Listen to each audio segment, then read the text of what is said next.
berkuliah di Makassar. Dan pada waktu itu pilihan saya cuma 2, fakultas kedokteran dan akuntansi.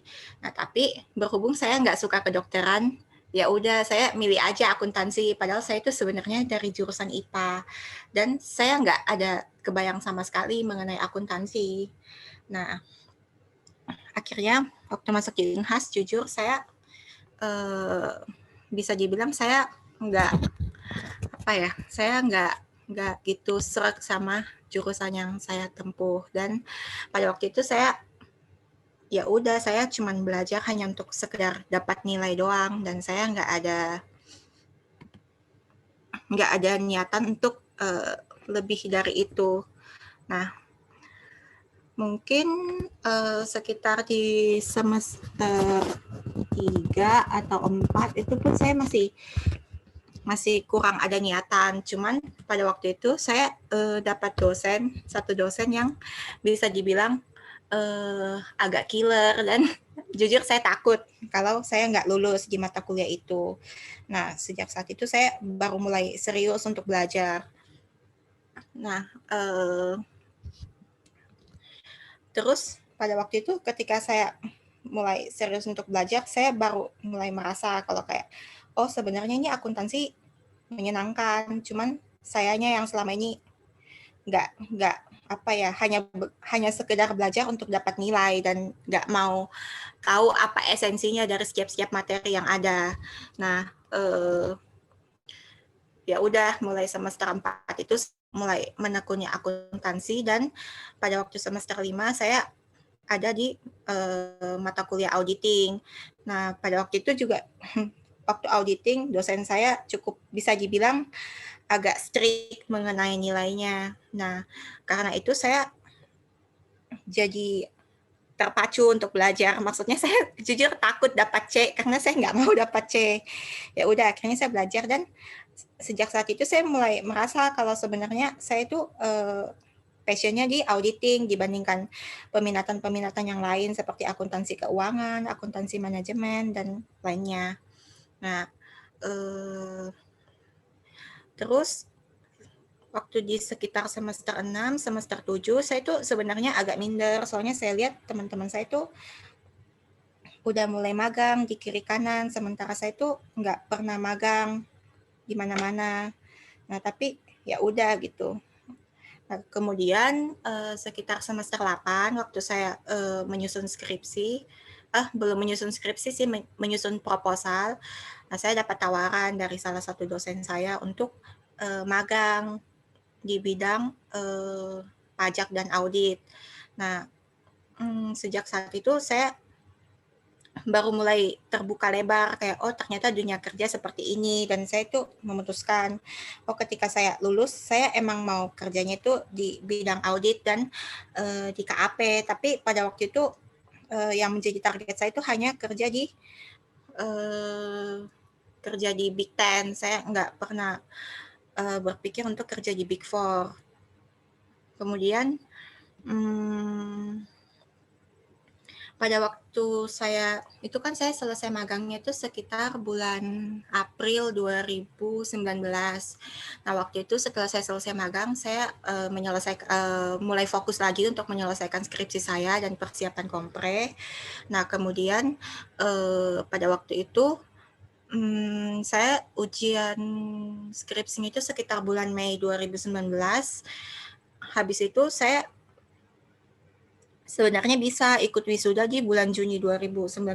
Cuman waktu itu saya merasa kayak waktunya terlalu mepet untuk mempersiapkan diri, dan saya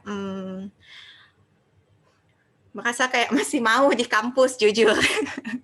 Masih mau di kampus, akhirnya ya udah saya memutuskan untuk ikut wisuda bulan 9. Selagi saya nggak bayar UKT semester 9, menurut saya it's okay, dan orang tua saya juga nggak masalah gitu, nggak bilang harus lulus secepatnya. Nah, kemudian saya tiba-tiba dapat tawaran dari Ibu Grace untuk ikut workshop mengenai monsoon. Nah, awalnya sih saya cuman ya ikut-ikut aja karena kan disuruh sama dosen, ya udah ikut aja.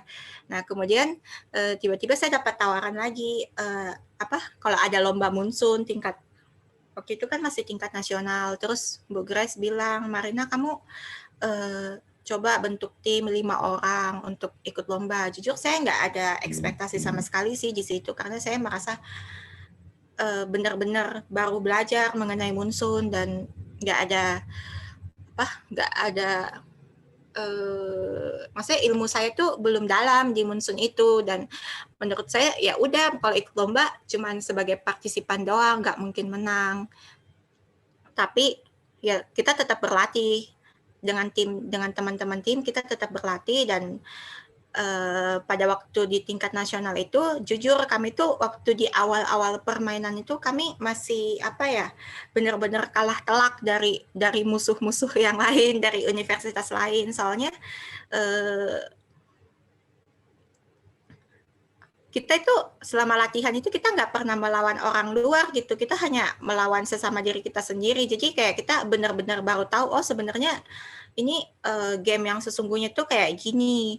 Nah, tapi waktu itu pas masuk di round kedua dan round ketiga tuh kami mulai bisa menyesuaikan diri dengan tempo permainan yang ada. Dan puji Tuhan waktu itu di tingkat nasional kami berhasil juara 4. Nah, tapi perjuangan nggak sampai di situ. Nah, kan yang lolos yang menjadi juara di tingkat nasional bisa ikut di tingkat internasional di Hong Kong. Nah, namun menggunakan biaya sendiri karena kami juara 4. Nah, waktu itu sebenarnya sih kami udah masa bodoh ya, kayak ya udahlah nggak usah gitu, nggak mungkin juga kekumpul uang ke puluhan juta untuk ke Hong Kong. Tapi karena pada waktu itu kami dimotivasi dengan Ibu Grace, kayak ya udah dicoba dulu sebar proposal kemana-kemana. Nanti juga Ibu bantu ngomong ke alumni-alumni yang bekerja di sana. Dan akhirnya dengan kami berusaha mencari dana sambil latihan, akhirnya kami berhasil mengumpulkan uang pas-pas untuk ke Hong Kong, nggak lebih nggak kurang. Nah, sesampai di Hong Kong ya udah, maksudnya kami juga sebenarnya waktu itu saya takut sih, takutnya saya udah mendapatkan dana dari kiri kanan dan nggak membawakan hasil sama sekali. Nanti kesannya kayak ini orang cuma minta uang terus dipakai jalan-jalan gitu, nggak membawa apa-apa. Nah, ketakutan terbesar saya sih di situ. Nah, pada hari H lomba entah kenapa ya udah saya enjoy aja, maksud saya ya udahlah mau menang atau kalah urusan belakangan. Jadi ya udah kita main aja, dan puji Tuhan kami bisa mendapatkan runner up ketiga dan dapat Special Engagement Award. Nah, Special Engagement Award itu merupakan award untuk tim yang terkompak, dan di situ sebenarnya kami bangga sih karena emang maksudnya kami tuh selama di sana selalu kompak dan nggak pernah ada perselisihan di antar anggota tim selama permainan, dan itu yang menjadi penilaian panitia. Nah, setelah saya selesai lomba, akhirnya itu sekitar bulan Agustus 2019. Nah, pada waktu itu ketika kembali ke Makassar, itu kan udah saatnya untuk mengurus berkas untuk wisuda. Akhirnya saya sadar, ini udah waktunya saya wisuda, saya nggak mungkin nunda lagi untuk nggak wisuda. Dan jujur, pada saat mau wisuda itu saya takut, karena saya takutnya setelah wisuda saya harus ngapain gitu, saya takut nggak dapat kerja dan semacamnya. Dan sebenarnya ketika pada hari wisuda, terus teman-teman saya bilang, Marina selamat jadi pengangguran ya. Nah, di situ tuh jujur saya sebenarnya agak gimana gitu. Maksudnya emang saya tahu itu candaan, tapi di satu sisi saya juga merasa, aduh iya gimana ya kalau saya benar-benar jadi pengangguran sampai waktu yang lama. Jadi sebenarnya saya setelah selesai wisuda itu saya agak kayak hari-hari saya itu juga merasa kayak kurang tenang. Saya mendaftar emang saya itu sasarannya di KAP, dan saya itu mendaftar di semua baik Big Four maupun yang second tier, yang Big Ten. Nah, kebetulan waktu itu saya dapat undangan untuk, itu kan saya wisuda di bulan September. Nah, mulai September itu saya baru mulai nge-apply kemana-mana. Dan sebenarnya saya agak minder sih, karena saya tahu yang kerja di sana itu kebanyakan dari universitas-universitas di Jawa lah. Cuman ya udah dicoba aja. Nah, terus waktu itu saya itu kan bulan September. Nah, di akhir September itu saya dapat undangan untuk tes di salah satu second tier. Nah, waktu itu tesnya itu di Jakarta. Soalnya kan waktu itu belum pandemi, jadi tesnya itu masih offline dan harus ke Jakarta. Akhirnya saya coba diskusi ke orang tua saya, gimana ya, gini, saya pengen sih sebenarnya, maksudnya cita-cita saya itu emang kerjanya di KAP. Nah, tapi saya kayak gimana juga, takut juga gitu kayak ke Jakarta terus nggak membawakan hasil. Nah, akhirnya papa saya bilang, ya udah dicoba aja nak, kalau emang kamu kamu passionnya di sana ya dicoba aja, nggak ada salahnya daripada nanti kamu nggak nyoba terus kamu menyesal sendiri gitu. Nah, akhirnya saya ya udah saya ke Jakarta, dan waktu itu saya ke Jakarta saya benar-benar nggak tahu gitu saya harus ngapain. Maksudnya tesnya itu kan cuma 1 hari, dan setelah tes saya harus ngapain itu saya benar-benar nggak kebayang. Nah, itu nah terus H-2 atau H-3 setelah saya tes itu ternyata tiba-tiba saya dapat undangan lagi. Kan yang tadi itu undangannya dari second tier dari Big Ten. Nah, kemudian tuh H-2-nya tiba-tiba saya dapat undangan dari EY. Nah, untuk tes tulis juga itu di H+1 setelah tes saya yang di Big Ten ini. Terus saya mikir, oh ya udahlah, setidaknya sekarang tuh lebih ada kejelasan gitu. Saya ke Jakarta untuk tes di 2 tempat. Nah, terus kan yang duluan itu tes yang di Big Ten. Nah, waktu itu tesnya sih saya cukup optimis, soalnya saya merasa saya bisa menjawab tesnya dengan baik dan dengan baik. Dan pada waktu interview juga saya merasa jawaban saya itu maksudnya saya bisa menjawab lah pertanyaannya, baik dari pertanyaan teknis maupun pertanyaan yang mengenai kepribadian dan semacamnya. Dan puji Tuhan, H+1 setelah saya tes di sana, saya dapat kabar kalau saya dinyatakan lulus di sana. Nah, tapi ketika saya dinyatakan lulus, saya jadi agak, sorry. Saya jadi agak-agak gimana gitu, soalnya saya merasa saya juga, kan waktu itu berarti pengumuman lulusnya saya bersamaan dengan waktu saya tes di EY, dan waktu itu saya merasa, tapi saya juga udah tes di EY, ntar kalau misalnya saya keterima di EY gimana ya, kalau saya udah terima Big Ten ini, tahu-taunya saya udah sign kontrak dan saya lulus di EY, saya kan juga, maksudnya pasti orang lebih milih lah Big Four daripada Big Ten. Bukan berarti Big Ten nggak bagus ya. Nah, ya udah, terus akhirnya saya ngomong dan yang di EY itu tesnya baru tes tulis, belum tes interview, belum tes segala macam yang lainnya. Dan saya itu mikir EY itu pasti proses rekrutmennya lama lah. Nah, terus saya sama si Big Ten ini saya dikasih kesempatan untuk berpikir 1 minggu sebelum tanda tangan kontrak. Nah, terus ya udah selama 1 minggu itu sebenarnya saya pasrah aja. Nah, saya mikir ya udahlah kalau emang saya nggak dapat pengumuman untuk lulus di EY, maksudnya itu kan juga masih tes tulis, masih ada interview dan segala macamnya, ya masih jauh lah perjalanan, dan saya merasa saya nggak sejago itu. Terus ya udah, saya waktu itu udah tanda tangan, tapi waktu itu dia masih kirimin saya offering letter berupa email, jadi saya belum tanda tangan basah, saya itu masih confirm via email doang. Nah, saya akhirnya di 1 minggu setelah itu saya kasih jawaban kayak, iya saya terima offering dari Anda. Terus akhirnya saya disuruh untuk tanda tangan kontrak di minggu depannya.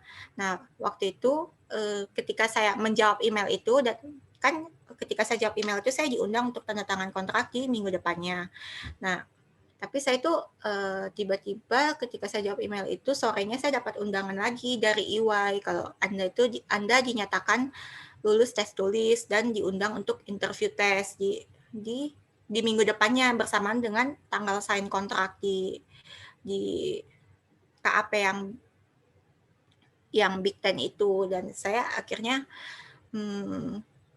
minta ke KAP yang Big Ten itu karena saya kan mikir, oh ini saya interview nggak mungkin langsung ada hasilnya gitu.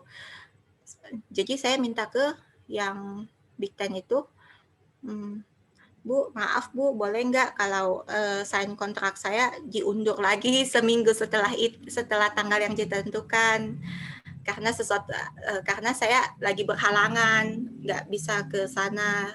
Nah akhirnya dia setuju, dan ya udah saya interview di EY, dan waktu di interview di EY jujur saya takut sih, tapi di satu sisi juga saya merasa interview saya nggak jelek-jelek amat gitu. Maksudnya saya bisa menjawab pertanyaan dari interviewer, dan entah kenapa kebetulan pertanyaan teknikal yang ditanya itu sesuai dengan materi skripsi saya. Jadi saya emang masih hafal jawabannya, dan konsep-konsepnya saya bisa jelaskan. Dan puji Tuhan emang benar-benar pas hari di mana saya harus sign kontrak yang udah saya undur 1 minggu itu, di situ saya dapat pengumuman dari EY kalau Anda dinyatakan lulus di sana. Dan ya udah akhirnya saya nggak jadi tanda tangan kontrak di Big Ten itu, dan saya akhirnya memilih offeringnya EY. Nah, ketika saya masuk ke EY, jujur sebenarnya saya juga takut lagi karena saya tahu di EY itu rata-rata anak-anaknya semuanya pintar-pintar, dan saya merasa saya nggak mampu bersaing dengan mereka. Nah, tapi untungnya ketika saya masuk di EY, saya dapat manajer yang cukup caring sama saya dan mau membantu saya, dan saya juga di-assign ke tim yang dimana tim itu juga ada fresh graduate lain selain saya. Kebetulan di tim saya itu dari UNER dan dari UNPAD, dan kami sama-sama belajar dari nol. Dan pada waktu itu sebenarnya saya kaget sih, soalnya saya di-assign ke klien BUMN, dan waktu itu saya hari-hari pertama saya di EY, intinya saya saya nggak menikmati karena saya penuh dengan ketakutan kalau saya itu nggak mampu perform dengan baik di sana.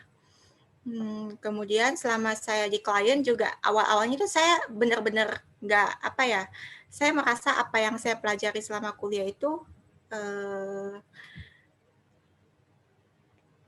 kayak intinya beda banget lah antara dunia kerja yang benar-benar sesungguhnya, meskipun saya udah pernah magang, tapi beda jauh dengan klien saya yang ini. Dan waktu itu kan emang langsung peak season ketika saya masuk itu di bulan Oktober, dan itu saya langsung lembur-lemburan sampai jam 12 malam, jam 1 malam. Nah, di situ sebenarnya saya juga sedikit culture shock jujur, dan saya itu mau resign, tapi saya mikir lagi kayak, kok saya malu-maluin juga kalau mau resign karena saya udah berjuang juga untuk masuk ke sini, terus nanti juga menurut saya lebih nggak enak juga sih ke orang tua saya, kayak orang tua saya udah mendukung saya dan mengrelakan saya untuk bekerja di luar Makassar. Terus kok saya baru 1 bulan udah mau resign, ya udah saya tahan aja gitu di sana. Nah, seiring berjalannya waktu akhirnya saya mulai bisa enjoy dan mulai bisa menyesuaikan diri dengan apa yang ada di sana. Saya juga udah mulai bisa bersosialisasi dengan klien-klien saya, dengan tim-tim saya, dengan manajer saya juga selalu support saya gitu. Nah, akhirnya pada waktu itu kan saya masih masa probation, dan waktu itu di bulan April 2020 saya ada lagi psikotes untuk lanjut atau enggak menjadi karyawan tetap, dan di situ ternyata saya lulus psikotes. Dan karena ada pandemi COVID juga, ya udah saya mikir ya udahlah saya lanjut aja di EY, toh juga kalau lagi pandemi gini cari kerja yang lain susah. Dan akhirnya Itu kan bulan April.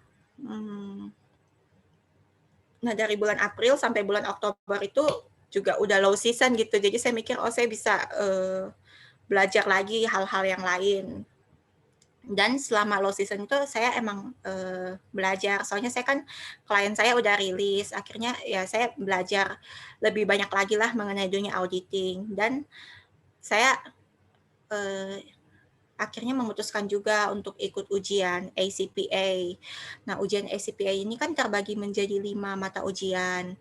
Nah, akhirnya saya nyicil, ya mungkin seminggu 2 minggu saya ikut 1 mata ujian. Akhirnya saya di sekitar bulan September atau bulan Oktober 2020, akhirnya saya menyelesaikan ujian ACPA saya. Dan di bulan Oktober itu, ya Oktober 2020 ya mulai masa sibuk lagi sampai sekarang. Saya sekarang di-assign lagi untuk mengaudit klien yang masih BUMN. Dan tapi di tahun ini saya jauh lebih enjoy sih dibanding tahun lalu, karena di tahun ini saya benar-benar maksudnya saya udah benar-benar bisa menyesuaikan diri dengan situasi-situasi yang ada, dengan deadline-deadline yang ada, dan dengan lingkungan-lingkungan yang ada di sekitar saya. Mungkin yang bisa saya ke teman-teman, yang bisa saya highlight point ke teman-teman, ketika teman-teman mau lulus, tapi ini menurut saya ya, maksudnya teman-teman nggak usah terlalu terburu-buru untuk mau lulus, tapi bukan juga kayak dilama-lamain ya, tapi yang penting teman-teman sadar gitu, selama di kampus teman-teman udah mengerjakan apa aja, udah punya bekal apa aja untuk dibawa ke dunia setelah lulus.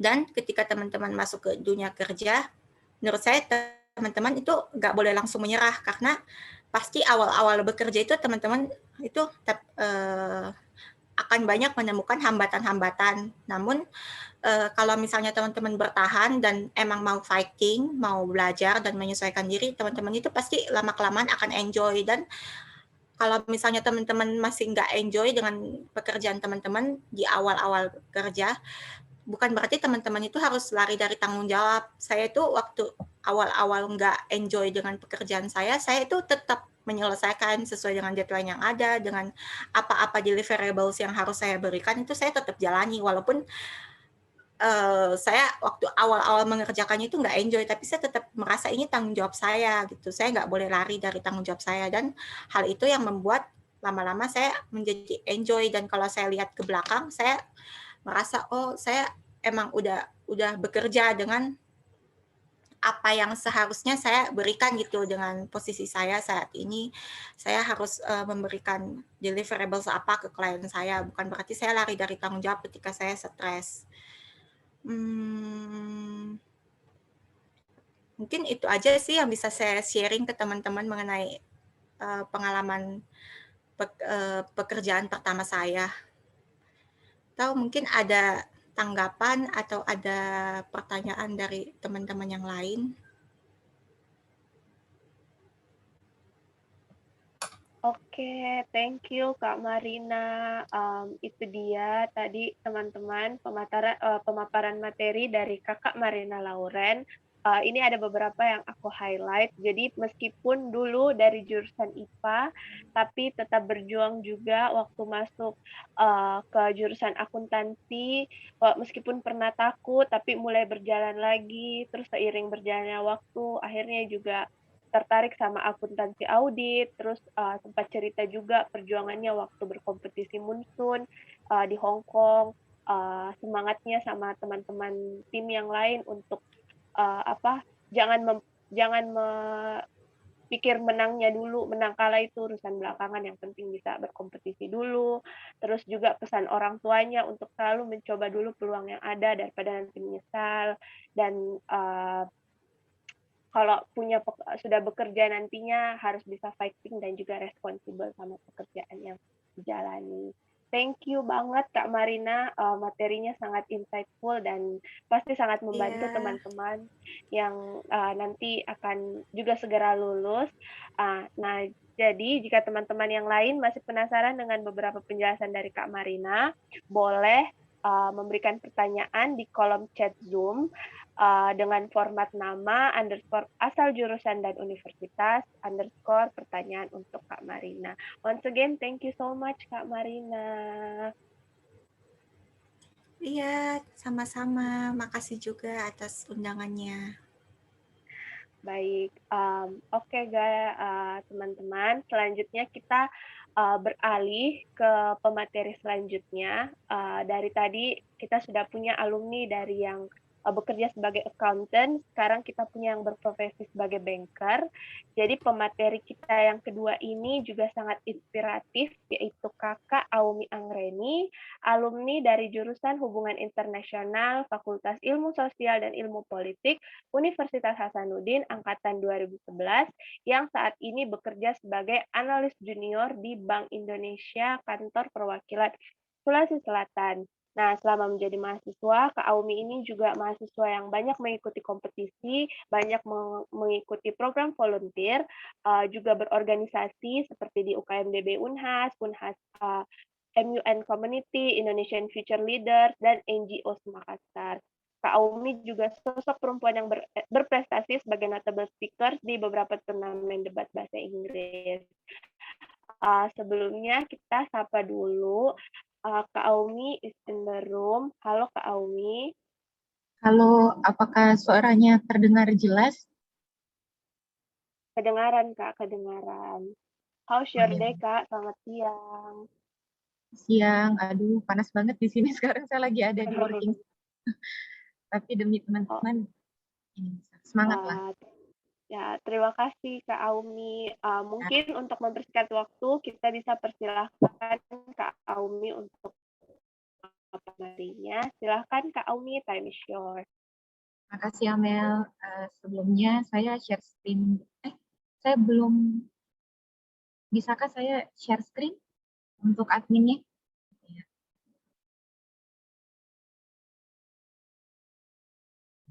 Sebentar ya.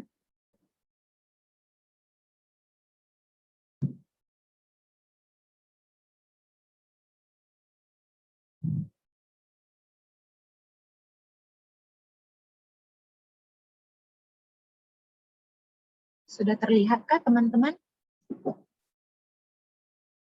Oke, jadi saya mulai ya. Sebelumnya terima kasih untuk undangan dari UCW, utamanya dari Mbak Amel. Senang sekali bisa menjadi salah satu panelis untuk two beautiful, amazing speakers. Saya tahu untuk untuk dua speakers lainnya untuk bisa menjadi part dari EY itu tentu sangat susah. Dan kemudian untuk menjadi part dari Indef itu sebenarnya impian saya secara personal, cuma masuknya di BI. Tapi yang jelasnya untuk becoming member of EY dan kemudian researcher di Indef itu benar-benar menurut saya ya milestone yang sangat kredibel gitu. Jadi sangat beruntunglah teman-teman bisa mendengarkan semacam pep talks dari dua speaker lainnya. Nah, kalau saya kurang lebih materinya akan sama dengan Mbak sebelumnya, tapi di sini saya tuh pengen menjelaskan dua hal kalau dibolehkan. Yang pertama tuh saya ya akan menjelaskan sedikit perjalanan sampai akhirnya keterima di BI, apalagi mungkin teman-teman bisa paham ya kalau speaker pertama dan speaker ketiga itu dua-duanya alumni Fakultas Ekonomi, therefore kalau misalnya mereka chasing careers-nya di instansi ekonomi, ya memang that's how they do it. Tapi saya sebagai alumni Sospol masuk ke Monetary Authority, nah that's another story. Nah kemudian yang kedua, sebenarnya saya pengen bahas tentang ada problem sebenarnya, apalagi kan sebenarnya organisasi ini tuh fokus mengenai karirnya perempuan. Nah saya mau nge-disclose beberapa fakta ke teman-teman seberapa widening sih sebenarnya gap between men and women, therefore sebenarnya udah udah jelas gitu kalau kita memang terlahir sebagai perempuan, effortnya harus lebih untuk sampai ke posisi tertentu. Nah jadi yang pertama nih tentang soal bigger fish. Nah jadi itu kita sebenarnya selalu kalau misalnya kita masuk ke dalam satu circle, dan kita merasa kita sebagai satu-satunya pemberi informasi, kemudian kita yang menggerakkan circle tersebut, sebenarnya kita sudah menjadi big fish in a small pond. Artinya kita sudah waktunya untuk pindah ke pond atau ke kolam yang lebih luas. Nah, itu yang saya alami ketika saya pindah ke BI, dan kalau saya dengar dari speaker sebelumnya kurang lebih sama juga ketika sudah merasa mapan di Sulsel, kemudian akhirnya pindah ke kemudian akhirnya bekerja di EY.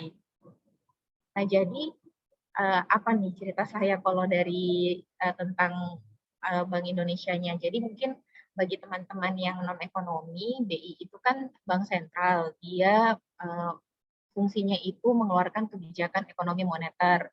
Nah, jadi ceritanya nih, long story short-nya, saya sebagai anak sospol, dulu itu lumayan aktif di organisasi debat bahasa Inggris. Nah, pada saat kita ikut debat bahasa Inggris itu, salah satu motionnya membahas mengenai central bank. At that time, I realized kalau the Fed atau the Federal Reserve, bank sentralnya US itu really powerful. Dia yang bisa ngekontrol kekuatan mata uang negara lain gitu, through their monetary policy. Nah, akhirnya saya ketemulah dengan waktu itu yang jadi gubernurnya namanya Janet Yellen, a woman leading that big institution. Jadi saya tuh merasa, oh akhirnya kayaknya perempuan juga bisa deh, kayaknya siapapun bisa untuk masuk central bank itu. Nah, kemudian makanya semenjak kuliah saya tuh mengambil stream yang agak berbeda. Jadi kan biasanya tuh kalau anak HI bikin skripsi mereka tentang peperangan, tentang media, tentang kultur. Nah, waktu itu skripsi saya memang tentang ekonomi. Nah, waktu itu sempatlah ada diskusi dengan dosen pembimbing apakah saya mau betul-betul going through membahas ekonomi yang dipolitikan dikit. Biasanya kan kalau anak HI ngambil isu ekonomi, politiknya lebih heavy. Nah, tapi kalau saya tuh pada saat presentasi isinya grafik-grafik semua. Nah, tapi memang butuh effort yang lebih banyak. Tapi saya pada waktu itu sudah berpikir, I want to go there. Cuma ternyata saya missing poinnya adalah, ternyata BI itu nggak pernah nerima anak HI. Nah, blessing-nya ternyata di tahun itu, PCPM 32 itu nerima lulusan HI. Ya udahlah, saya mendaftar dan akhirnya masuk ke dalam. Kalau misalnya teman-teman mau tahu gimana proses seleksi di BI, kalian tinggal nyari seleksi PCPM. Banyak banget blog post, bahkan ada yang bikin YouTube yang menceritakan proses-proses yang lumayan panjang untuk bisa masuk ke BI. Waktu itu untuk tahun saya PCPM 32 ada sekitar 12 tahapan waktu itu. Tapi untuk tiap PCPM itu berbeda-beda. Nah, kemudian kan ini udah masuk tahun ketiga saya di BI. Nah, apa yang saya dapatkan? Yang pertama, proses adaptasi dan belajar itu pasti. Nah, jadi I need to admit, waktu di Unhas sebenarnya tuh saya udah agak wary. Jadi sebenarnya sudah tahu lah dosen-dosennya udah kenal, kalau misalnya ikut major turnamen udah, ya maksudnya udah bisa lah. Nah, tapi ketika masuk ke BI, itu benar-benar masuk ke lingkungan yang secara personal dan secara skill itu perlu banyak adjustment. Kenapa? Kalau secara personal, karena kebetulan waktu itu saya jadi satu-satunya anak dari perguruan tinggi negeri KTI yang lulus. Jadi pada saat masuk ke sana kan it is natural untuk lihat siapa nih anak IPB, bareng-bareng lah sama anak IPB, anak UI juga kayak gitu. Saya nggak bisa bareng-bareng soalnya nggak ada anak Unhas waktu itu. Nah, jadi mesti adjust cepat. Feeling beaten seperti yang dirasakan Mbak yang sebelumnya tadi itu I also feel the same, tapi tenang Mbak, kalau misalnya lama-kelamaan kita pasti bisa kok. Tapi more than that adalah ekonomi yang saya kenali pada saat kuliah itu berbeda jauh dengan ekonomi yang dibutuhkan BI. Jadi sebagai lembaga kebijakan, tidak hanya merumuskan, maksudnya tidak hanya grafik-grafik dan segala macamnya, tapi juga butuh banyak soft skill lainnya. Karena kita bicara soal kebijakan, kita bicara soal efeknya ke masyarakat. Jadi banyak sekali proses adaptasi yang saya pelajari. Sampai akhirnya di tahun ketiga ini saya sudah mulai mencoba mengexpand space saya untuk lebih banyak ke kontribusi.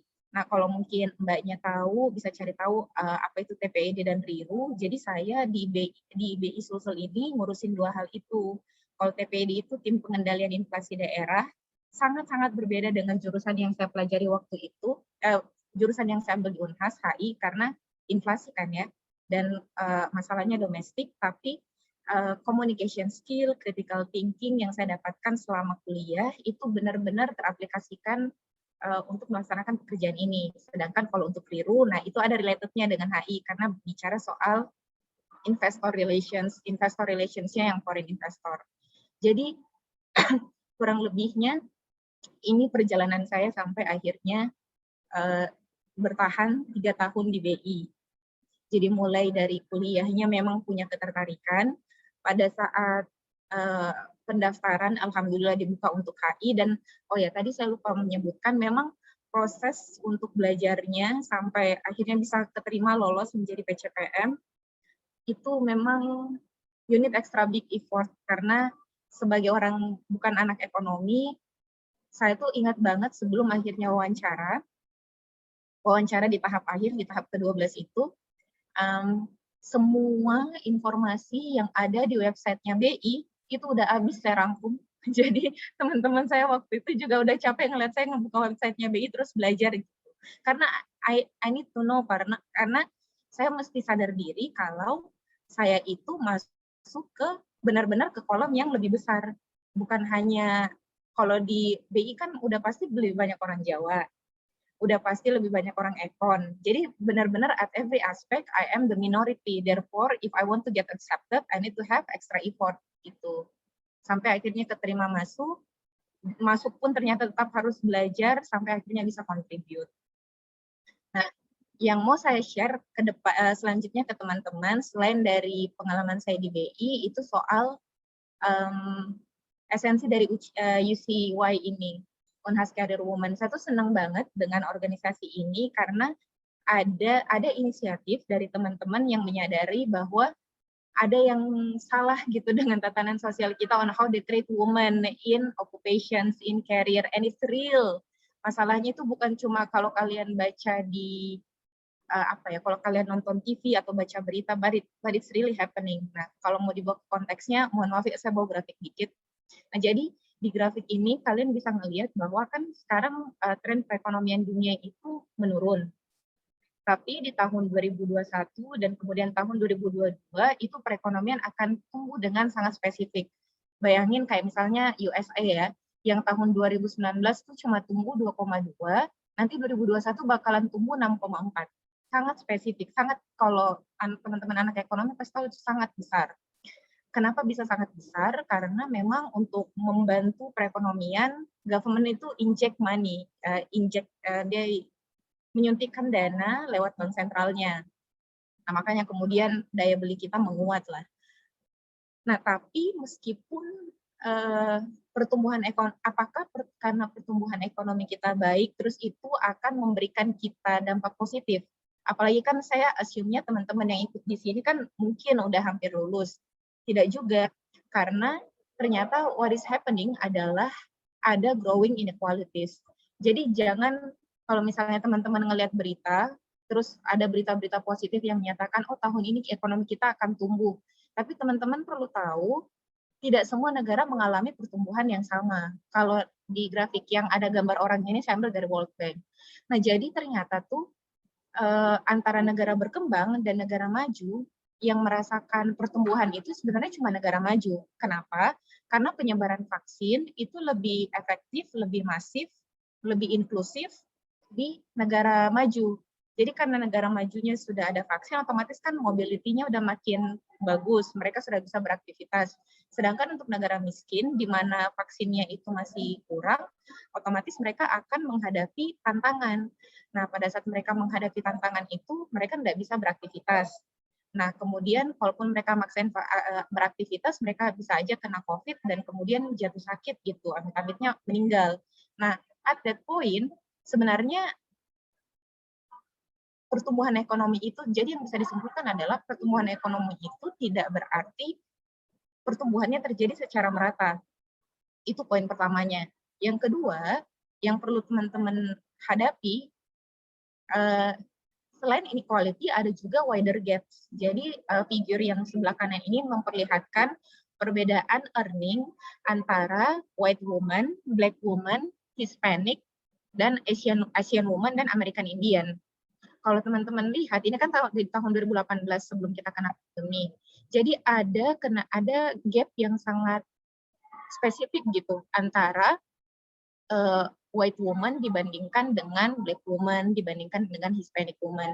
Dan itu bakalan growing bigger sekarang. Kenapa? Karena pertumbuhan ekonomi tadi. Jadi coba bayangkan posisi teman-teman ya. Teman-teman ini perempuan di negara berkembang. Nah, jadi jelas aja kesimpulannya adalah setelah selesai COVID ini, meskipun akan ada pelonjakan pertumbuhan ekonomi, you are in the losing side. Tapi saya bukan bermaksud untuk demotivate ya. Ini justru menjadi pemicu agar teman-teman tuh semangat bahwa ternyata memang dari sekarang saya harus punya effort yang lebih banyak karena upcoming problem is real. Nah, terus ternyata saya mau bagi dua jurnal yang ternyata kayak gini. Judulnya tuh lucu. Ini saya dapat dari New York Times. Why Girls Beat Boys at School and Lose to Them at the Office. Jadi kalau teman-teman mungkin ingat semasa sekolah kan udah biasanya tuh yang ranking perempuan. Tapi kenapa yang jadi CEO, yang jadi direktur laki-laki ya? Aneh nggak? Pasti kalian pernah merasa di posisi itu. Kayak, oh dulu yang ranking 1 kayaknya yang masuk 5 besar perempuan. Tapi ketika saya ngelihat jajaran kementerian, yang jadi menteri perempuannya dikit. Nah, kenapa seperti itu? Nah, ternyata memang hal tersebut tuh terjadi dari dulu. Kenapa? Karena sekolah itu dia membuat kita disiplin dengan deadline. Nah, perempuan itu dia cenderung bisa mengikuti deadline, cenderung mengikuti deadline.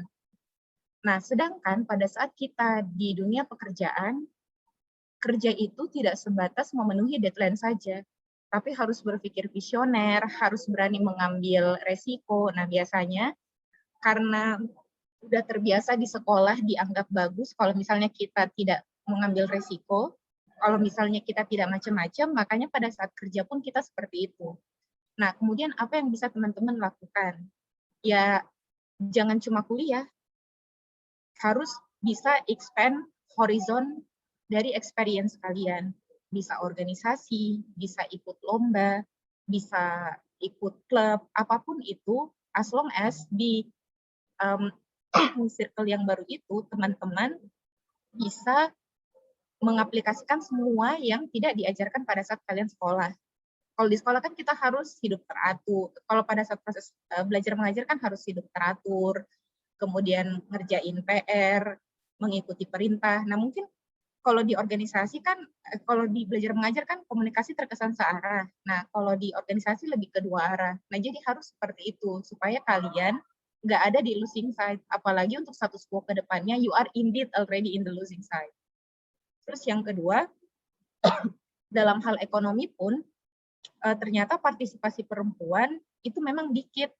Jadi ekonomi ini dia masih dianggap sebagai field-nya cowok. Mungkin nanti Mbak yang dari Indef bisa sharing gimana distribusi laki-laki dan perempuan yang ada di Indef. Tapi kalau di BI pun itu lebih banyak laki-laki sebenarnya. Entah kenapa terlihat lebih macho. Entah kenapa ekonomi itu terlihat lebih macho. Tapi it is happening. Jadi kalau kalian pengen masuk ke ekonomi, kalian akan masuk ke betul-betul kondisi di mana kalian harus extra effort. Tapi bukan berarti nggak mungkin. Nah, karena all the statistics shows you that. Jadi kemudian intake yang teman-teman harus hadapi bahwa future problem itu exist. Yang kedua, tantangan yang dihadapi teman-teman itu pasti akan jauh lebih sulit daripada apa yang saya hadapi, dan another two speakers. Dan anggap aja apa yang saya sharing saat ini adalah early warning untuk teman-teman. Jadi kalau misalnya the moment kalian merasa cukup, kalian bisa keeping through untuk jangan berhenti on that point gitu, on that position. Nah, mungkin kira-kira seperti itu. Terima kasih untuk perhatiannya. Semoga dari beberapa menit ini ada yang nempel dikit gitu di kepala dan hati teman-teman. Sekian dari saya. Assalamualaikum warahmatullahi wabarakatuh. Waalaikumsalam warahmatullahi wabarakatuh. Thank you Kak Aumi, pemaparan materinya sangat berguna dan juga seperti yang tadi dibilang menjadi early warning untuk teman-teman mahasiswa saat ini. Ada beberapa hal yang aku highlight dari penjelasannya. Yang pertama, bagaimana tertarik untuk bekerja di bank sentral itu justru saat menghadapi berhadapan dengan motion debat. Habis itu juga ketemu sama woman leader yang juga bekerja di bank. Dan perjuangan saat mengikuti proses PCPM itu juga butuh effort yang tidak sedikit atau disiapkan 1-2 hari, beradaptasi saat pertama kali masuk Bank Indonesia, terus juga ada beberapa informasi tambahan tadi yang sangat berguna tentang pertumbuhan ekonomi juga itu bisa berdampak sama perkembangan dunia kerja. Thank you Kak Aumi, terima kasih banyak sudah hadir di webinar kali ini. Nah, jika teman-teman masih penasaran dengan beberapa penjelasan dari Kak Aumi, boleh memberikan pertanyaan lewat fitur chat di Zoom ini dengan format sama, _asal jurusan, dan universitas _pertanyaan untuk Kak Aumi. Selanjutnya, kita memasuki sesi terakhir bersama Kakak Mirah Midadan, yang merupakan alumni dari jurusan Ilmu Ekonomi, Fakultas Ekonomi dan Bisnis, Universitas Hasanuddin, Angkatan 2011. Kak Mira juga sudah meraih pendidikan tinggi di bidang Master of Science, jurusan Economic Development dari The University of Glasgow, United Kingdom dengan beasiswa LPDP. Saat ini Kak Mira bekerja sebagai peneliti ekonomi di Institute for Development of Economics and Finance atau dikenal dengan nama INDEF. Saat masih menjadi mahasiswa Unhas, Kak Mira juga terpilih sebagai mahasiswa berprestasi atau yang anggap kita kenal dengan Mawapres dari FED tahun 2014. Kak Mira juga menjadi delegasi mahasiswa pada program pertukaran mahasiswa ke Kyoto University di Jepang dan ke Ukraina dengan organisasi AIESEC. Tanpa berlama-lama lagi, kita akan langsung mendengarkan cerita-cerita dari Kak Mira. Kita sapa dulu in the room. Halo Kak Mira. Halo Amel, halo semuanya. Salam kenal Halo ya. Kak. Salam kenal juga Kak Mira. Selamat siang. How's your day, Kak? A little bit exhausted anyway. It's weekend but still work, but it's okay. I can make it for this meeting. Jadi mungkin buat langsung aja nih ya. Sorry sebelumnya teman-teman karena saya nggak nyiapin materi. Because I think this gonna be like more lebih enak untuk langsung ngobrol gitu ya dan langsung chit-chat gitu atau tanya-tanya misalnya apa sih yang selama ini atau perjalanannya gimana sih untuk jadi ekonom gitu ya. Karena kebetulan saat ini sih ya istilahnya kalau di Indef itu kita itu posisiku tuh udah menjadi ekonom muda gitu ya. Nah, oke, so first of all, jelasin dulu sebelumnya saya di Unhas, anak IE. Nggak tahu ya di sini ada anak IE atau enggak yang join di sini, semoga ada. Tapi setauku pada di zamanku itu di tahun 2011 maupun di tahun-tahun beberapa tahun sebelumnya gitu ya, sebelum tahun 2011, antusias anak IE untuk ikut-ikut hal yang seperti ini tuh super minim.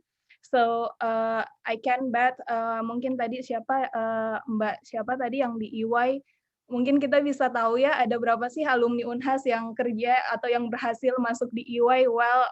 Wow, pencapaianmu tuh luar biasa banget untuk bawa nama Unhas masuk di EY, that's very cool. Dan juga untuk yang Mbak Aumi di PCPM, via PCPM, wow, that's very cool. Aku di EY juga aku pengen banget masuk pertama kali pas setelah lulus S2 itu aku pengen banget masuk EY, tapi setelah itu I realize that's not my thing, and then I reconsider my mind to apply to PCPM anyway, tapi PCPM terlalu ribet menurutku ya, jadi kayaknya otak aku nggak nyampe ya, kayaknya udahlah cari yang lain gitu ya, kayaknya memang otak aku nih fixnya nih untuk economic development. Jadi memang kalau mau dilihat sejarahnya nih, aku kan anak IE. Di IE itu dulu yang kuambil itu masalah inequality, masalah kesejahteraan gitu ya. Pokoknya masalah-masalah yang berkaitan dengan isu-isu sosial dan juga yang akan ada kaitannya dengan public policy, masalah kebijakan. Jadi ada ekonomi politiknya, ada kebijakannya, ada segala macamnya. Nah, itu saya lebih tertarik dengan isu itu. Makanya kenapa setelah S1, itu sebenarnya setelah S1 itu saya nggak langsung mikir, nanti mau kerja di mana ya? Enggak. Nah, jadi langsung mikirnya, gue sekolah aja deh, daripada gue jadi pengangguran, gue sekolah aja lah, gitu. Jadi, I took a break for a year, itu untuk persiapan IELTS, persiapan milih-milih sekolah. Malah dulu sempat mikir, nggak mau di UK lah, di UK itu banyak banget orang Indonesianya, dikit-dikit ketemu orang Indonesia, ngapain gue sekolah di sana.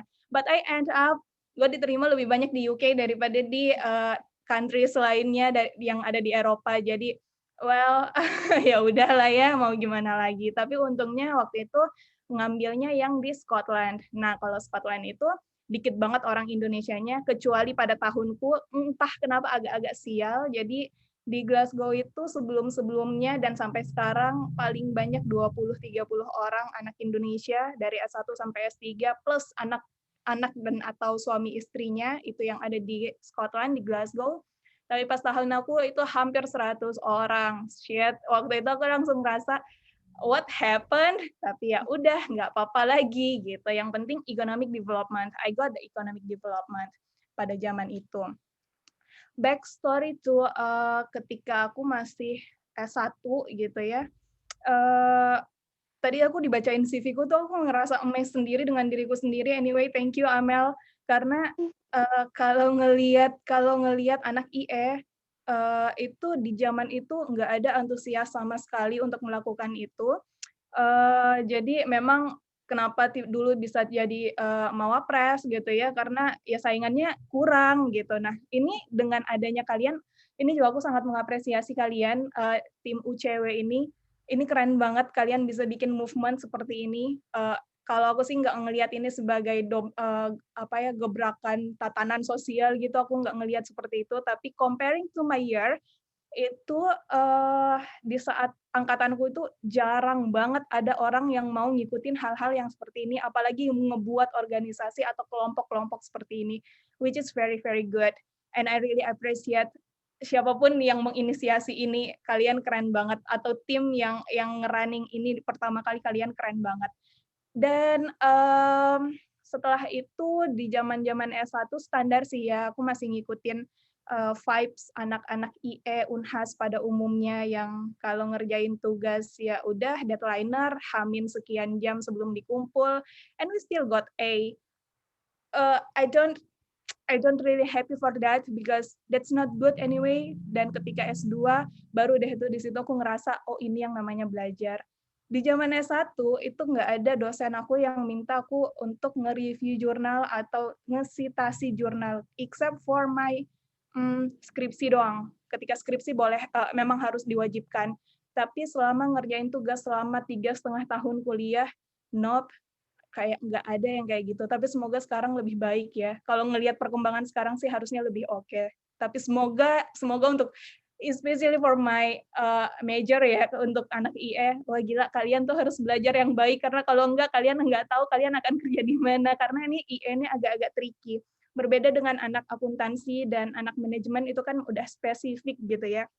Mereka tuh dari S1 dari pengantar-pengantarnya aja, mata kuliahnya aja tuh udah oh ya udah tahu nih ini nanti selesai dari sini bisa jadi akuntan. Oh ini bisa jadi bikin buat bisnis dan segala macam. Tapi kalau IE karena dia lebih luas, ilmu ekonomi semuanya dipelajarin.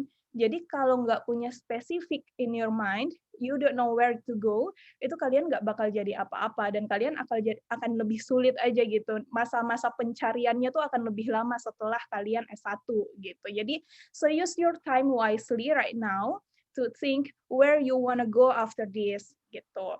Nah, selanjutnya apa ya? Zaman S1 tuh masih santai, terus nanti baru agak-agak pusing dikit pas mulai preparation untuk S2. Lebih pusingnya lagi pas S2 gitu baru oh ini yang namanya belajar. Nah, setelah itu baru deh tuh baru ngerasa nanti gue kerja di mana ya. Nah, di situ baru nyari-nyari. Akhirnya bisa masuk di Indef. Indef itu di zamanku juga itu belum seperti sekarang. Kalau sekarang tuh Indef membuka regular pembukaan bukan oprek sih. Kita tuh ngebuka untuk peserta magang gitu ya. Jadi sekarang tuh lebih reguler kita oprek untuk magang itu ada kemungkinan bisa diangkat menjadi asisten peneliti nantinya kalau lolos. Tapi kalau enggak, biasanya sih banyakannya sih enggak. Nah, waktu itu, Indef juga waktu itu kayak sedang ngadain kayak seminar gitu ya, dan salah satunya tuh di Unhas. Pas aku baru banget balik dari Glasgow waktu itu, lagi kosong dan lagi main di Unhas, lagi silaturahmi gitu ya sama dosen-dosen. Dosen-dosenku waktu itu tuh yang kayak, "Mira ya udah jadi dosen aja di Unhas." But I know, eee, sebelum apa ya, tanpa meng-underestimate, gaji atau income yang bisa diperoleh dari menjadi dosen di Unhas, apalagi belum dosen tetap gitu ya, I don't think that I can live with that gitu ya. Jadi yang kayak, nggak dulu deh Pak," gitu. Jadi pas ditawarin jadi dosen, "Nggak dulu deh Pak, makasih, nanti ya Pak," gitu. Tapi di samping itu ada kegiatan Indef, waktu itu mereka buat, Indef School of Political Economy. Nah, itu kayak apa ya, seminar kayak short course gitu, 3 hari. Nah, di situ baru deh ketemu sama ekonom-ekonom Indonesia, adalah Faisal Basri, adalah Eni Srihartati, ada Didik Rahbini, segala macam.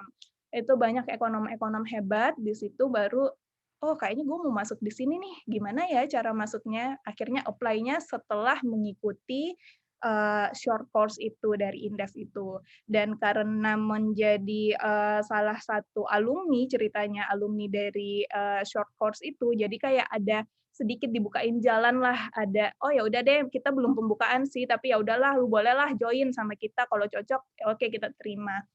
Fortunately cocok dan akhirnya diterima, dan setelah itu, karena waktu itu juga masih fresh grad banget dari Glasgow dengan apa ya, dengan title Economic Development, dan Indef juga banyak juga yang berkecimpung, beberapa isu yang kita kerjakan juga mengenai development issues. Nah, waktu itu akhirnya langsung join project, dan di tahun pertama malah aku udah ditarik. Jadi ceritanya nih kalau Indef ini kita nih boleh kerja lebih dari satu tempat, even lebih dari 2 atau 3 tempat, it's up to us gitu. Nah, jadi, kita itu diizinkan untuk, mencari network yang seluas-luasnya, dan kita tetap bisa menggunakan title Indef kita, peneliti Indef kita, selama yang penting tuh kayak gini, if you know, peneliti-peneliti atau ekonom-ekonom Indef yang kalian baca di media atau kalian lihat di TV-TV, yang kita boleh kritisi adalah kebijakan pemerintah. Dan yang kita boleh bawa hanya nama institusi, kementerian, lembaga, bukan nama orang yang mengeluarkan kebijakan. Jadi itu adalah rule of game-nya kita. Jadi setiap kita mengeluarkan suatu riset, ketika kita ingin mendobrak sesuatu, ini nih salah nih kebijakan pemerintah, kayak misalnya kemarin, yang paling baru lah ya, Jokowi bilang, "Oke, kita stop impor ya, kita nggak boleh lagi impor." No, itu nggak bisa, kita nggak bisa impor kayak gitu, gimana caranya? Industri kita gimana mau jalan kalau nggak ada impor? Kita belum mampu produksi bahan-bahan pendukung untuk, memajukan sektor industri kita kalau dalam negeri doang, gitu. Terus beberapa hari kemudian, tiba-tiba ngomong lagi pemerintahnya, "Oke, kita mau, impor beras ya." Wah, ngaco nih orang. Bukan karena ngaco, baru kemarin bilang nggak boleh impor, terus besoknya dia bilang, "Ayo kita buka keran impor beras." Bukan ngaco itunya, ngaconya adalah mereka buka impor beras ketika lagi masa panen. Jadi, you see, the angle ketika kita, memberikan, statement gitu ya, yang kita kritisi adalah masalah kebijakan. Yang kita perjuangkan, tidak ada yang kita perjuangkan juga, tapi yang kita perjuangkan adalah ideologi pemikirannya gitu. Ada values yang kita jaga, ada sudut pandang yang kita tahu ini kalau misalnya yang keliru yang mana, yang benar yang mana gitu. Nah, selanjutnya, untuk, masalah equality tadi, equality untuk, berapa banyak sih jumlah perempuan di Indef sama laki-laki. Jadi kita tuh ada, Kalau yang aktif ya sekarang, kita total tuh ada cuma 20 peneliti, 20 ekonom. Itu udah termasuk BOD segala macam. Nah itu perempuannya cuma 3. Me, terus temen aku yang seumuran sama aku, sama temen aku lagi yang 2-3 tahun yang join di Indef sebelumku. Jadi yang kayak emang benar-benar super limited. Kenapa? Karena mungkin juga ini ya, karena ekonomi itu bukan isu yang bisa langsung diserap sama otak perempuan juga. Kalau kalian lihat buku-buku ilmu ekonomi, buku-buku jangan masuk di makro dulu deh, jangan masuk di mikro dulu deh. Lihat yang buku-buku kebijakan atau ekonomi politik aja, itu aja ekonomi politik yang harusnya banyakkan narasinya, itu juga lebih banyak lagi grafik-grafiknya. Nah, kadang tuh memang otak perempuan tuh kayaknya emang nggak didesain untuk bisa langsung menyerap, oh ini matematikanya seperti apa, cara membaca grafiknya seperti apa, cara membuat grafiknya seperti apa. Banyak orang yang tiba-tiba menjadi langsung malas ketika, aduh terlalu banyak ya hitungannya, aduh kayaknya kalkulator gue nggak masuk deh kayak ginian, hitung-hitungan kayak ginian. That's what I felt anyway ketika aku masih S1. Jadi emang wajar banget sih. Jadi kalau aku sih ngerasa emang ilmu ekonomi itu bukan ilmu yang bisa menarik perhatian otak para kaum wanita, dan itu memang lebih gampang dicerna aja sih untuk laki-laki, bisa jadi. Tapi kan sebenarnya ekonomi itu juga luas banget ya. Kita juga tetap bisa running on this issue, bisa banget, nggak mungkin nggak bisa. Banyak kok orang-orang yang bisa jadi bankers, bisa jadi ekonomis gitu ya untuk perempuan-perempuan. Malah sebenarnya aku sih ngelihatnya kayak gini, karena sedikit ya ekonom perempuan di Indonesia tuh, one day I will be the one, kayak gitu. Kayak kalian tuh bakal bisa aja jadi salah satu di antara mereka. Kalian bisa aja menggantikan Ibu Sri Mulyani misalnya. Ada berapa sih orang yang sama seperti kualitasnya, ekonom yang sama seperti yang ekonom perempuan yang kualitasnya sama seperti SMI gitu kan. Kan dikit banget ya. Karena dikit, you have the chance, you have the bigger chance gitu untuk bisa menggantikan posisi itu one day. Ya selama kalian belajar aja gitu. Dan emang bukan cuma belajar aja sih. Jadi apa ya? You have to join in clubs or organizations or apa ya? Kayak kumpulan-kumpulan gitu yang memang bisa ngebentuk pola pikir dan gimana sih kalian itu bisa bersosialisasi, bisa berargumen, bisa bergaul dengan orang lain. The way you share your thoughts, the way you complain each other gitu. Gimana cara pembawaan kalian kalau bareng sama teman-teman, terus kalau kalian ketemu sama orang asing, kalian ketemu dengan orang yang pangkatnya lebih tinggi gitu misalnya ya, atau orang yang pokoknya ada pembawaan-pembawaan yang seperti itu yang kalian tentu nggak bisa dapetin itu di kelas. Jadi, to me personally, if you guys join in organization or in clubs or in anything, itu kalian lakuin just for the sake of your development or self development, bukan because of your CV. Jadi kan ada ya orang yang join, banyak banget yang dijoinin, banyak banget yang, oh ya gue mau join A, B, C, D, jadi CV-nya rame gitu. Nope, jangan kayak gitu. Jadi yang kalian cari adalah gimana sih suatu komunitas itu bisa membentuk atau memberikan value added ke diri kalian. Kalian bisa belajar apa yang baru dari organisasi itu, dari tempat itu. Nah, jadinya kayak kalau aku ya misalnya ya, waktu zaman S1 itu, aku tuh cuma mengikuti pengkaderan as formality doang, karena aku takut dimusuhin sama senior. Karena kalau di IE itu senioritasnya tuh tinggi banget ya, kayak gue bahkan nggak boleh lewat tangga yang di samping apa gitu, yang lebih dekat pokoknya untuk naik ke lantai 2 kalau gue nggak ikut pengkaderan. Itu menyebalkan, tapi ya udah mau gimana lagi. That was a seniority in IE gitu waktu itu. Nggak tahu kalau sekarang. Nah, tapi akhirnya gue nggak ikut masuk menjadi pengurus himpunan. Kenapa? Karena gue ngerasa ketika gue jadi pengurus himpunan, apa yang gue dapetin di sana itu nggak jauh beda dengan apa yang gue running ketika gue jadi ketua OSIS, jadi anak OSIS, jadi anak MPK di zaman gue SMA, sama aja. It doesn't make me feel better or ada ilmu baru gitu ketika gue running himpunan gitu, nggak ada. Tapi nggak tahu ya kalau himpunan yang sekarang mungkin ketika aku follow sosmednya ya keren sih, ada banyak perubahan which is very good.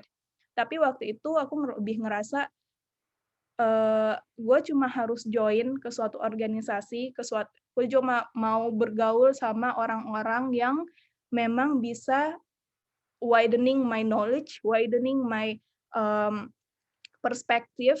Jadi ada nilai tambah yang bagus buat diri gue, yang bisa gue jual ketika gue nanti setelah S2.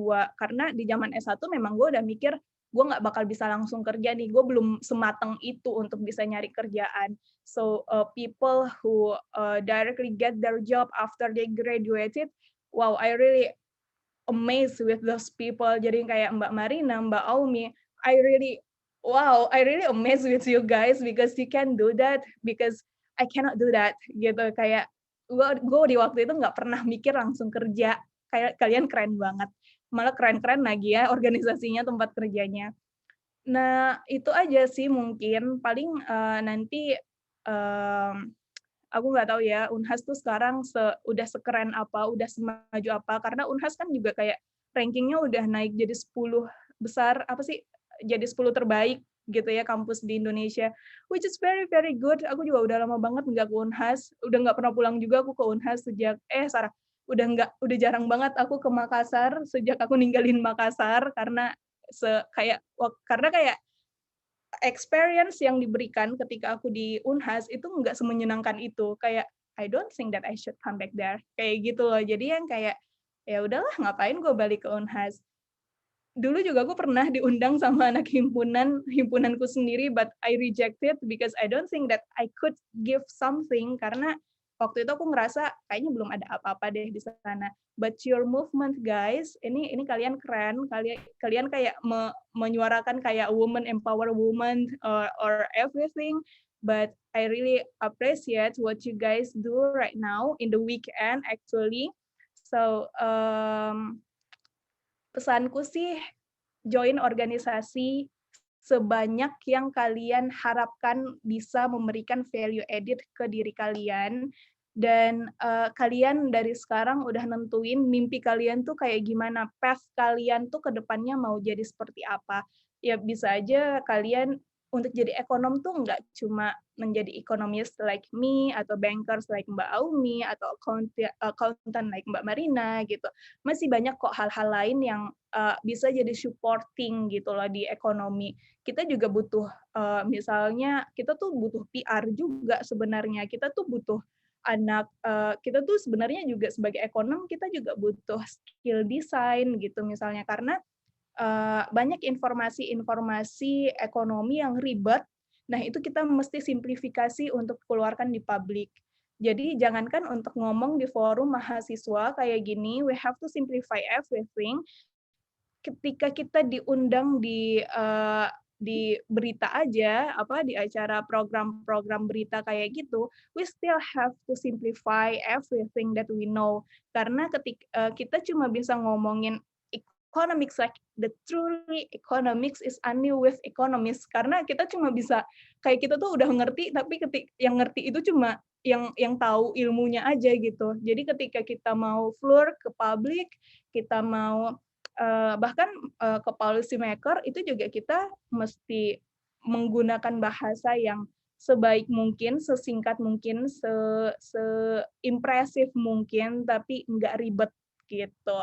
Nah, jadi kita sebenarnya juga tetap membutuhkan cross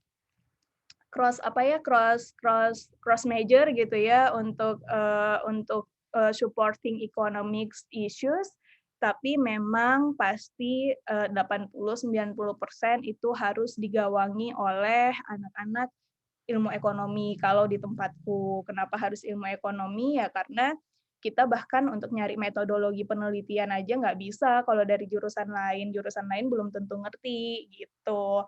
Itu baru metodenya, belum analisisnya, belum segala macam gitu kan. Oke, jadi kayaknya itu aja sih untuk kalian, untuk teman-teman yang ada di sini. Aku sih berharapnya kalian udah bisa nentuin where you wanna go after this.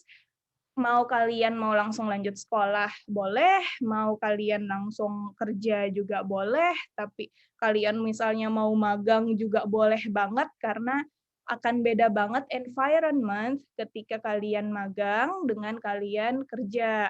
Ketika kalian sedang kuliah dengan kalian sedang kerja. Ketika kalian S1 dengan S2 aja environment-nya udah jauh beda banget. Jadi prepare yourself for everything that you wanna choose. Jadi tapi yang penting kalian tahu path-nya aja, kalian tahu how to ketika exit strateginya seperti apa, dan kalian cari mentor kalau bisa.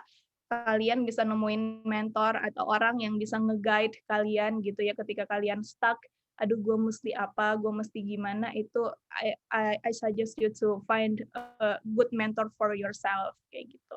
Itu aja sih dari aku, nanti paling kita ngobrol-ngobrol aja biar lebih deliver lagi apa sih yang sebenarnya kalian ingin tahu dari kami ini, dari panelis-panelis ini gitu aja. Thank you Amel. Thank you Kak Mira. Wah, teman-teman sangat ini ya, sangat insightful juga ini materi dari Kak Mira. Mungkin beberapa yang aku highlight. Jadi tadi juga sudah sebenarnya setelah lulus kuliah justru belum terpikir ya Kak untuk mau kerja apa gitu. Tapi mengikuti mengikuti arus, mengikuti jalannya, tapi alhamdulillah juga jalannya jalan yang bagus. Terus juga pas awal rekrutmen masuk Indef itu karena juga pernah ikut short course-nya. Terus juga yang ini sih yang paling berasa tadi untuk Kakak jelaskan adalah bagaimana kita itu bergabung dengan organisasi tidak hanya sekedar visi. Jadi memang untuk self development, organisasi yang benar-benar membuat kita bisa berkembang, bisa membuka otak, membuka relasi, dan juga itu juga akan berdampak untuk bisa menentukan karir path sejak kita masih kuliah. Thank you Kak Mira, terima kasih banyak. Nah, teman-teman, kalau masih ada yang mau bertanya atau masih ada yang penasaran sama pembahasan dari Kak Mira Midadan, boleh bertanya lewat fitur chat di Zoom dengan format nama, _asal jurusan, dan universitas, _pertanyaan untuk Kak Mira. Dan juga siapa tahu ada teman-teman yang mau mau bertanya langsung sama kakak-kakak ini, mungkin ke Kak Marina, Kak Aumi, atau Kak Mira, itu bisa juga nanti mengaktifkan fitur raise hand, terus nanti kita bisa tanya langsung gitu untuk ke kakak-kakak ini. Nah, jadi teman-teman itu dia tadi sesi sharing session bersama Kak Marina, Kak Aumi, dan Kak Mira yang semuanya adalah alumni Perempuan Unhas yang tidak hanya cantik, pintar, dan juga berprestasi. Selanjutnya kita akan masuk ke sesi tanya jawab dan diskusi.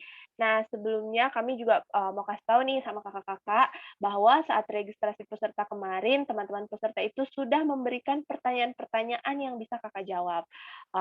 Nah, untuk teman-teman nanti yang sudah memberikan pertanyaan lewat kolom chat Zoom atau fitur raise hand juga nanti akan dijawab setelah sesi pertanyaan ini ya. Jadi saya akan terlebih dahulu membacakan rules dari sesi diskusi ini.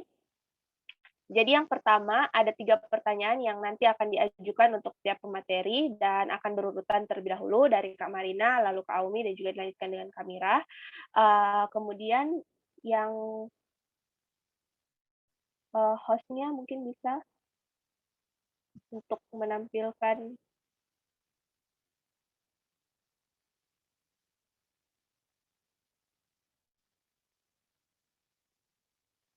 sesi kuisnya.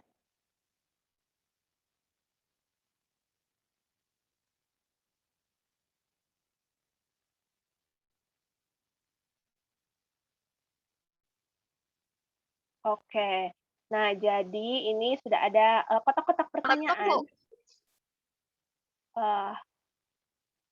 Kakak-kakak semuanya boleh nanti memilih ingin pertanyaan dari kotak nomor berapa. Jadi karena ini sistemnya bertanya setelah menjawab setelah bertanya. Jadi jika ada pertanyaan, kakak bisa menjawab terlebih dahulu, terus ditambahkan nanti oleh kakak-kakak lain yang ingin memberikan pertanyaannya. Setelah itu lanjut pindah ke urutan berikutnya.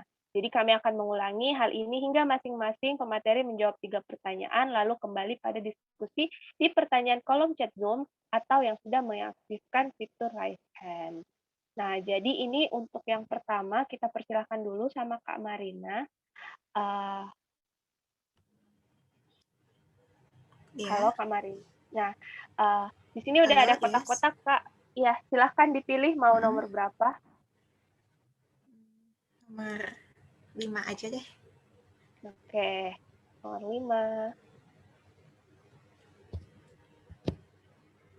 5. Wah, ini pertanyaannya pasti dari anak akuntansi nih. What subjects are implemented a lot while working at Wah, EY, whether an EY. audit or intermediate accounting? Mm. Nah, mana nih Kak?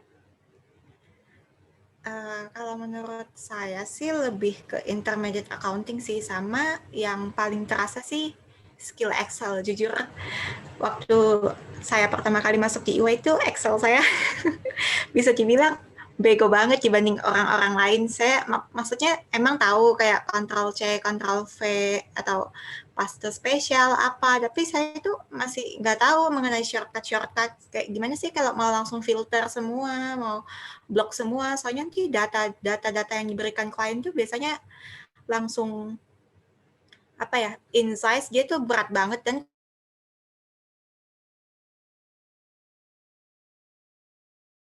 you have to develop your Excel skill sih. Kalau untuk auditing sih sebenarnya juga perlu, cuman untuk auditing skill itu kita juga udah ada dari EY itu semacam apa ya, global audit metodologi. Jadi kita juga berpedoman sama global audit metodologi itu. Terus kalau untuk intermediate accounting itu menurut saya juga teman-teman harus apa ya, emang belajar bener-bener gitu sewaktu kuliah. Soalnya nanti bakalan ada case-case di mana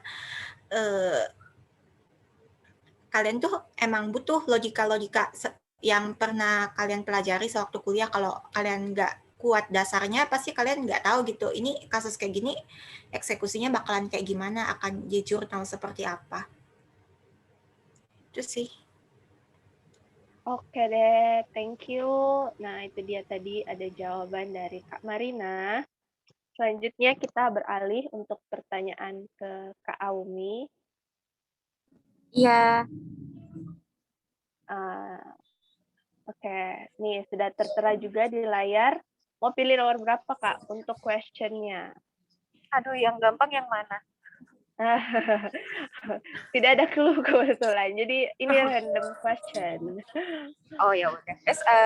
Sorry ya untuk teman-teman yang lain. Tadi saya on laptop, sekarang on HP karena lagi ada di event. Semoga dimaklumi ya. Sekaligus kalau ada yang bocor-bocor suaranya. Oke, it's okay. Nomor 2 boleh. Nomor 2. Aduh panjang. Waduh. What's your biggest obstacle in economic industry and how you overcome it? Oh, ini mungkin sama aja sih Kak pertanyaannya, tapi mungkin tercopy Oh iya, 3 iya, kali. iya. Sebenarnya tuh kalau kan kalau ekonomi as industry dengan ekonomi as monetary authority itu sebenarnya beda.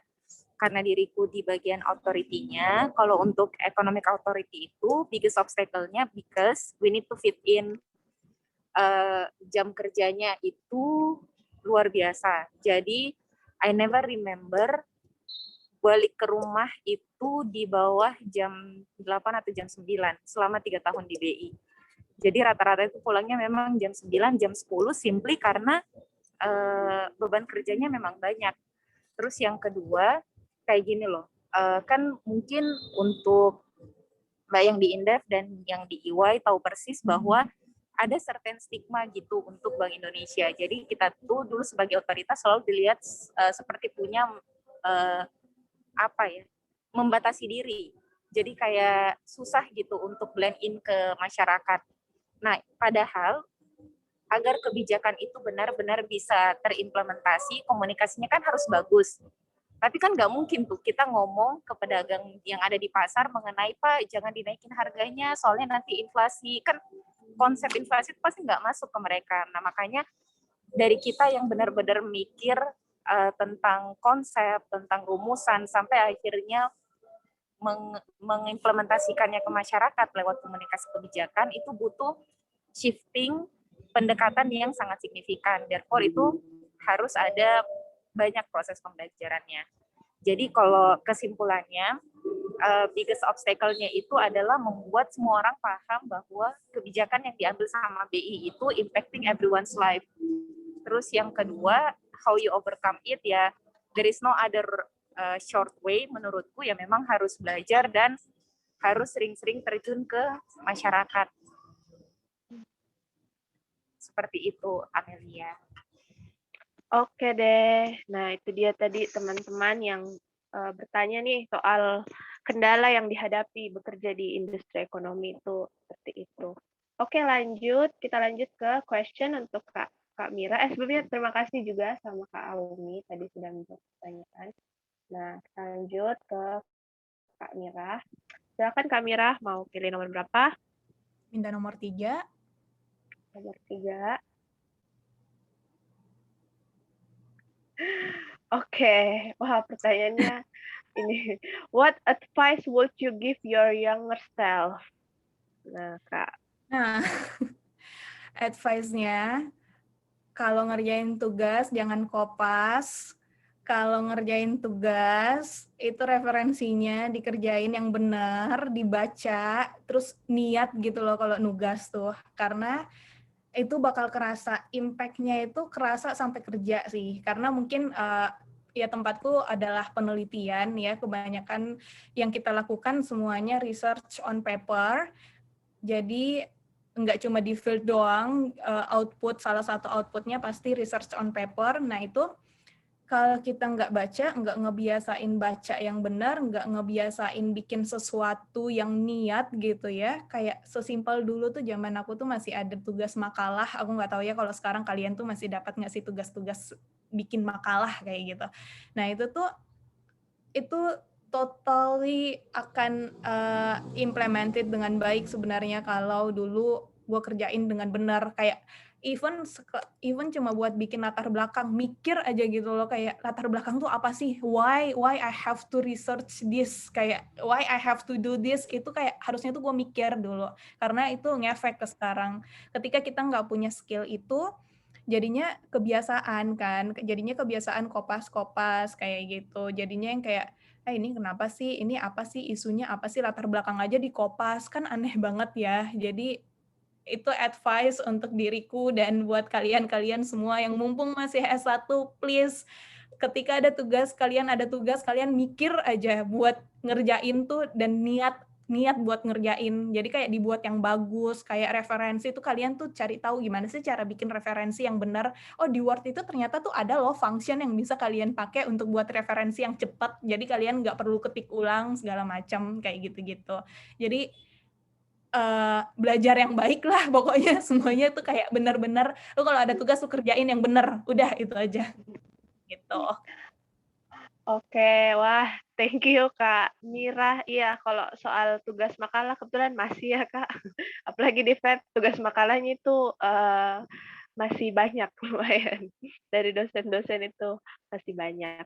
Oke, selanjutnya kita ke Kak Marina lagi. Apakah Kak Marina sudah bergabung?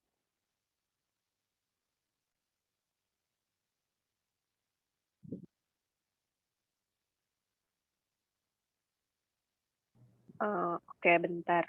Jadi Kak Marina ini tadi terkendala sama jaringan. Amel, ini ada yang nanya nih di Q&A. Salah chat box. Dari Melinda. Ini dia nanya, boleh nggak sih anak jurusan akuntansi atau jurusan lain ikutan short course-nya Indef? Boleh banget, karena kita terbuka untuk umum, untuk semua jurusan maksudnya. Untuk semua jurusan fakultas ekonomi gitu. Jadi IE, akun, manage itu bisa join. Tapi untuk S1 kita itu mensyaratkan untuk yang sedang skripsian. Kenapa? Karena kita butuh orang yang peserta kita tuh yang udah mateng gitu. Karena ketika kita takutnya ketika kita lemparin isu, current issue, domestik maupun global, khawatirnya kalau yang masih anak semester 1 atau 2 gitu ya, pokoknya yang masih semester awal mereka belum bisa catch up dengan itu. Jadi kan kasihan, jadi kayak sia-sia gitu. Jadi kita butuhnya untuk anak S1 itu yang udah skripsian. Nah, kalau untuk anak S2, S3 bebas, yang penting ekonomi. Dan karena short course-nya itu terbuka untuk publik, jadi there will be like pejabat daerah kayak ASN sekelas yang kayak orang Pemprov, orang Pemkot, orang media, kayak gitu-gitu tuh pasti akan menjadi teman diskusi kalian selama short course itu. Jadi memang sangat banyak nanti akan banyak dapat views, dapat pandangan gitu ya dalam menganalisis suatu isu atau kebijakan ekonomi gitu. Jadi boleh untuk anak akun manage boleh banget, tapi yang penting kalian udah skripsian gitu. Nanti kalian kalau ada yang mau ikutan nanti kalian lihat-lihat aja di Instagramnya Indef, kayaknya nama akunnya Indef Official, I don't remember. Pokoknya Indef gitu ya di akun Instagramnya itu kita posting kok di situ. Thank you. Oke deh. Thank you Kak Mira juga sudah menjawab dari pertanyaan tadi dari namanya Melinda. Thank you Melinda. Selanjutnya kita mungkin bisa ini dulu ke Kak Marina. Nah, makasih Kak Mira gitu kata Melinda. Apakah Kak Marina sudah bisa bergabung dan bisa mendengarkan?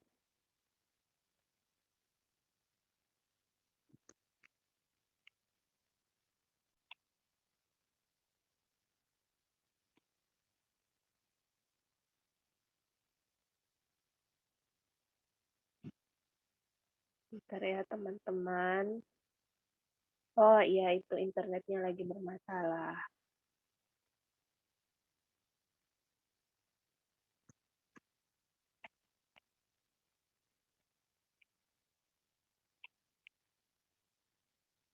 Mungkin untuk ini kita alihkan dulu ke Kak Aumi. Boleh kita jawab dulu deh yang di chat box untuk Kak Aumi. Ini tadi juga ada pertanyaan dari Ingrid.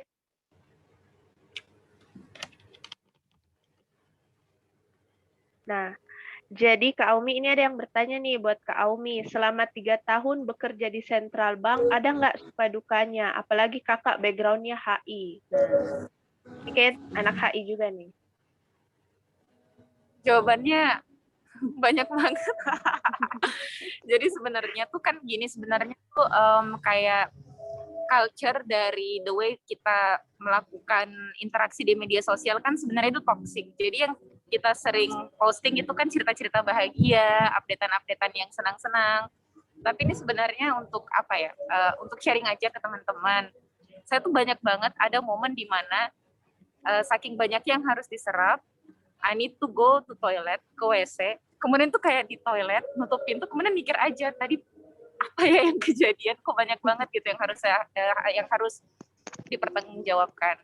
Jadi sukanya banyak banget, dukanya banyak karena memang harus seperti yang saya sebutkan di slide tayangan tadi, banyak proses untuk adapting, mainly karena secara personal I'm moving to bigger pond.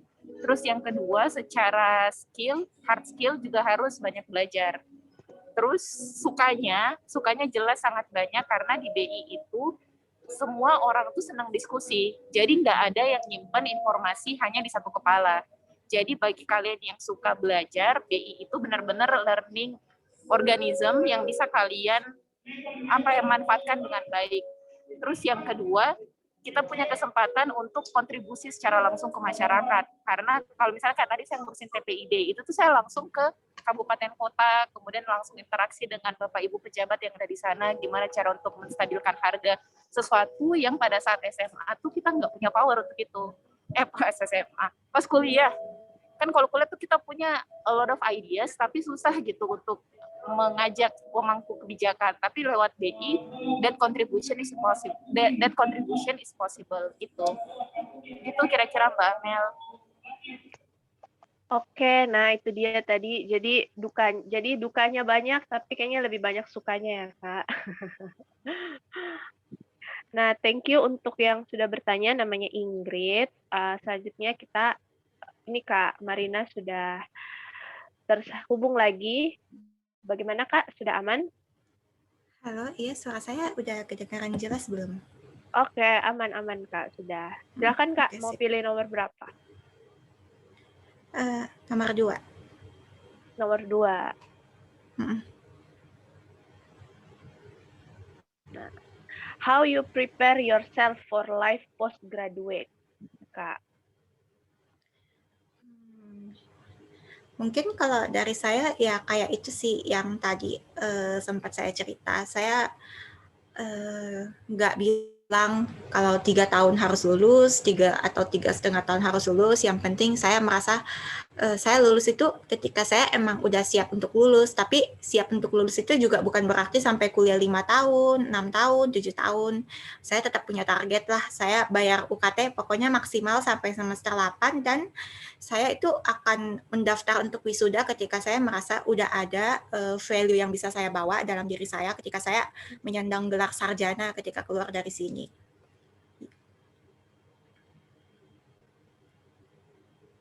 Oke, itu dia jawaban dari Kak Marina. Jadi jangan juga dilama-lamakan, tapi jangan juga merasa buru-buru. Yang penting kita sudah bawa value sejak S1. Thank you Kak Marina. Kita ke Kak Aumi lagi.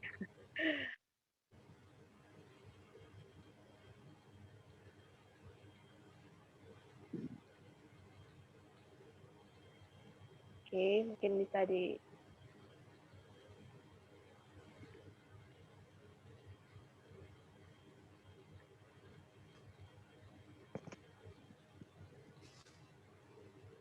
ini screen-nya masih loading ya teman-teman.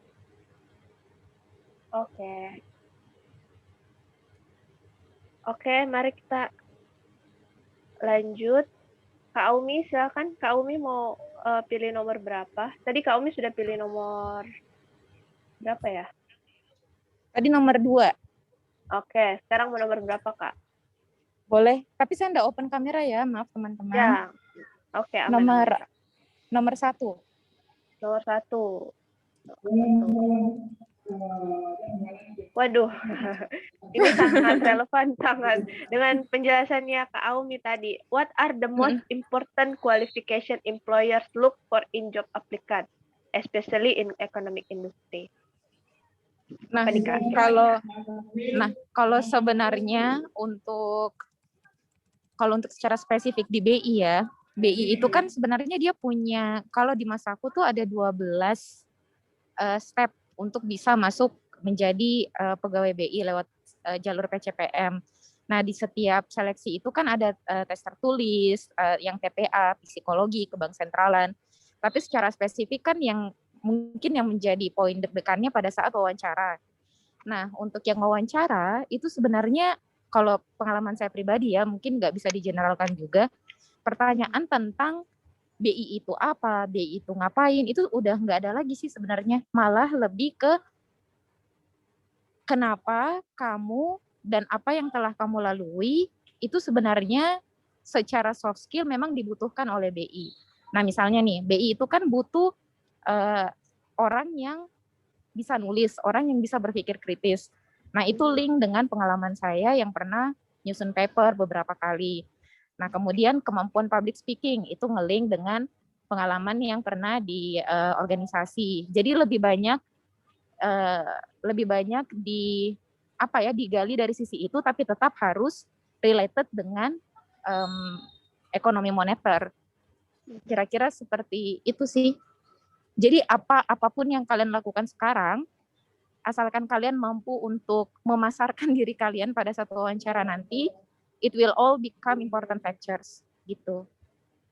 Oke. Nah, ini note untuk, terima kasih Kak Aumi, ini note kayaknya untuk kita semua bahwa important qualification-nya itu pokoknya yang bisa relevan sama tujuan company-nya kayak gitu. Oke, selanjutnya kita kembali ke Kak Mira. Question untuk Kak Mira, question kedua ya berarti.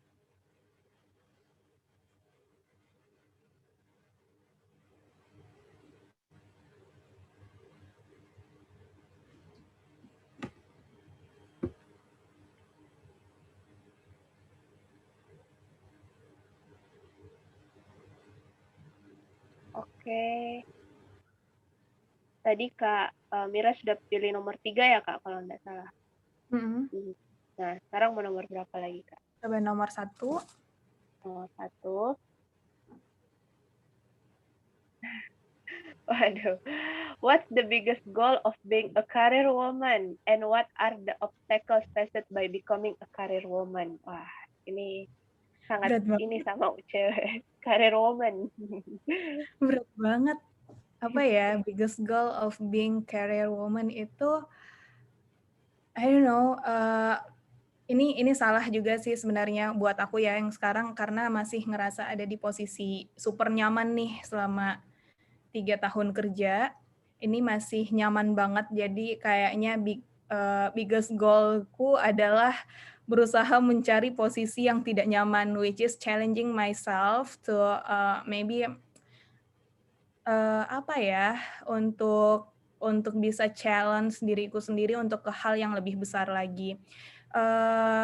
Somehow we need to appreciate ourselves as what we stand here right now, like literally all of us, karena pasti nggak mudah buat teman-teman juga yang masih sekolah sekarang, masih S1. You need to appreciate yourself. Kalian sekolah dengan daring, konsep daring seperti ini, itu pasti nggak mudah. Begitu juga dengan panelis yang lain yang udah di EY, yang udah di BI gitu kan. Tapi kalau menurutku biggest goal itu adalah ketika aku udah di apa yang ngutip dari tadi Mbak Aumi bilangnya ada di kolam yang lebih besar lagi. Kalau sekarang sih jujur sebenarnya ini kolam udah gede banget buat aku di Indef, karena di Indef itu anak Unhasnya cuma aku sendirian juga. Terus bahkan yang dari Indonesia bagian timur itu cuma aku sendirian juga. So pasti banyak banget different perspectives di dalamnya. Skill juga jujur ketinggalan banget juga kalau dibandingkan sama, bahkan di comparing sama anak-anak lulusan S1 ilmu ekonomi yang dari Jawa, walaupun aku udah S2 gitu ya, itu juga masih jauh, skillku juga masih ketinggalan. Jadi sebenarnya I'm swimming in the very deep pool right now, tapi I have to challenge myself, itu goals aku setelah ini, karena nggak mungkin juga kan ada di posisi nyaman seterusnya, dan untuk keluar dari zona nyaman ini kayaknya itu juga susah banget, so it's gonna be my goal. Dan obstacle-nya apa ketika menjadi career woman, so far nggak ada sih ya untuk obstacles yang benar-benar I have to fight with myself and my team, itu sebenarnya nggak ada yang kayak gitu, cuma lebih ke how to maintain and enhance my quality aja, karena ketika jadi peneliti, ketika jadi ekonom, orang itu akan melihat kita atau mempertimbangkan kita atau dalam tanda kutip menggunakan jasa kita ketika memang kita punya covering yang oke. Jadi enggak cuma packagingnya oke, luarannya oke, tapi otaknya juga mesti oke. Enggak cuma caraku menyampaikan sesuatu yang bisa diterima, yang seperti yang mereka ada. Kadang kita tuh berusaha untuk menyampaikan sesuatu apa yang klien ingin dengarkan, apa yang para pengambil kebijakan ingin dengarkan, atau ketika kita komplain sesuatu, we have to cover it all seperti apa yang bisa mereka terima, mereka yang bisa mereka cerna kayak gitu. Tapi kan apa ya? Nah, itu tuh yang sebenarnya agak-agak challenge juga. Cuma I think that is a professional matters. Jadi not a big deal. Kita cuma mesti adjust aja. Tapi obstacles-nya atau tantangannya, challenges-nya sebenarnya how to maintain and improve everyone quality aja sih. Karena ketika setiap SDM dalam misalnya di Indef SDM-nya udah oke nih, kualitasnya udah oke, ke-maintain dengan baik, itu pasti juga akan berimpact kepada lembaga kita juga gitu kan. Orang juga trust-nya orang ke lembaga kita juga pasti akan tinggi. Makanya kenapa kalau di Indef itu really encourage us to study higher gitu. Jadi orang nih kalau kayak gini nih, kayak aku nih udah 3 tahun kerja di situ. Ini udah dimarahin aku sama petinggi-petinggi, sama yang senior-senior. Nggak boleh aku terlalu lama kayak gini, harus sekolah kayak gitu. Jadi emang kalau tempat-tempat lain itu biasanya nge-keep employee-nya biar jangan sekolah dulu, gua kasih lu jabatan, kalau di Indef nggak, lu harus sekolah, kalau nggak lu keluar dari Indef kayak gitu. Jadi emang harus ada improvement dan quality-nya yang harus kita jaga, itu sih challenges-nya sih itu. Gitu sih. Oke, wah berarti nanti mungkin kalau Unhas Career Woman berkesempatan lagi mengundang Kak Mira sudah bergelar bertambah gelarnya di belakang. Harusnya ya. Ya kalau enggak gue di kick out dari Indef pasti. Berarti semoga bisa tercapai nih PhD-nya. Amin, thank you. Oke deh, pertanyaan terakhir untuk Kak Marina. Silakan Kak Marina. One last question. Nomor 1. Nah, nomor 1. Wow. If we want to apply on EY, is there any special quota for Unhas alumni? Wah, ini kayaknya channel-channel orang dalam nih pertanyaannya. Mohon maaf, saya bukan orang talent. Cuman yang sepengetahuan aku ya, kalau untuk nge-apply di EY sih, EY-nya sebenarnya nggak masalah dari mana aja, tapi dia tuh nggak bakalan mau nerima orang yang kami tuh belum punya pengalaman kerja sama sekali. Maksudnya bukan harus yang profesional ya, tapi yang penting kami tuh pernah magang. Karena mereka tuh nggak mau, maksudnya dia tuh menganggapnya dengan kamu pernah magang berarti kamu emang udah pernah mengaplikasikan ilmu akuntansinya kamu, dan lebih bagus lagi kalau misalnya pengalaman magang kamu itu yang emang related sama dunia accounting atau lebih spesifiknya lagi ke dunia auditing. Itu aja sih. Cuman sebenarnya juga kalau bilang kuota untuk anak Unhas, emang di sini tuh sedikit anak Unhas karena menurut saya sih mostly anak Unhas nggak tertarik ya untuk masuk ke EY.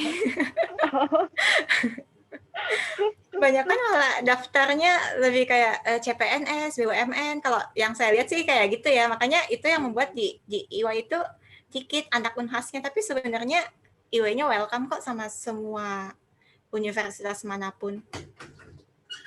Oke. Nah, jadi mungkin di sini ada teman-teman akuntansi yang nanti berniat untuk bekerja di EY. Jadi di EY itu teman-teman tidak ada kuota khusus. Dia welcome untuk semuanya gitu. Thank you Kak Marina. Selanjutnya one last question untuk Kak Aumi. Tadi sudah nomor 1, nomor berapa tadi? Nomor 2 ya? Nomor 2 atau nomor 3? Nomor 3. Oke, nomor 3. Waduh. How do you know the thing that you are doing is the right thing to do? Wah. Ya Allah. sangat filosofis ya. Wah. Gimana nih Kak? Apakah ini sudah hal terbaik? Sudah hal yang benar? Ya. Kalau saya mempersepsikan pertanyaannya ya, itu mungkin artinya kan pada saat kita masuk kuliah, kemudian memilih banyak organisasi, memilih jalan tertentu, kan biasanya mungkin bingung ya, apakah ini sudah cocok untuk sesuai dengan karir atau tidak. Nah, I think pada akhirnya tuh kita tahu ini benar ketika ya selain secara etis dan haknya nggak melanggar aturan ya, itu ketika kita want to keep doing it and want to keep doing it. Jadi passionnya memang ada di situ. Nah, jadi kalau misalnya ini sesuai dengan passion dan memang sesuai dengan career path yang akan mau kalian tuju, that is the right thing to do. Nah, mungkin akan susah kalau kalian sendiri pun belum membayangkan kalian mau jadi apa ke depannya. Nah, tapi kalau sudah membayangkan, otomatis apapun yang akan kalian ikuti, apapun yang akan kalian join di dalamnya, itu pasti udah menjadi writing to do. Gitu menurutku, Mel.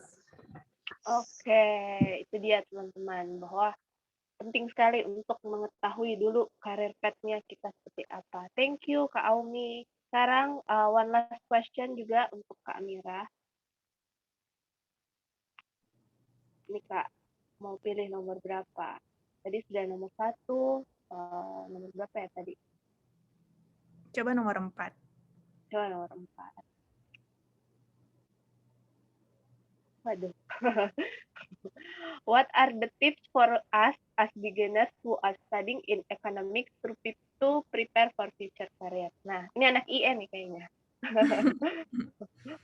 Sebenarnya kalau buat anak IE ini akan lebih mudah ya kalau misalnya memang kalian anak IE dan ingin berkecimpung di dunia ekonomi, karena itu super inline dan kalian sisa mengaplikasikan teori yang dari S1 ke nanti pas kerja atau misalnya nanti kalian mau lanjutin S2.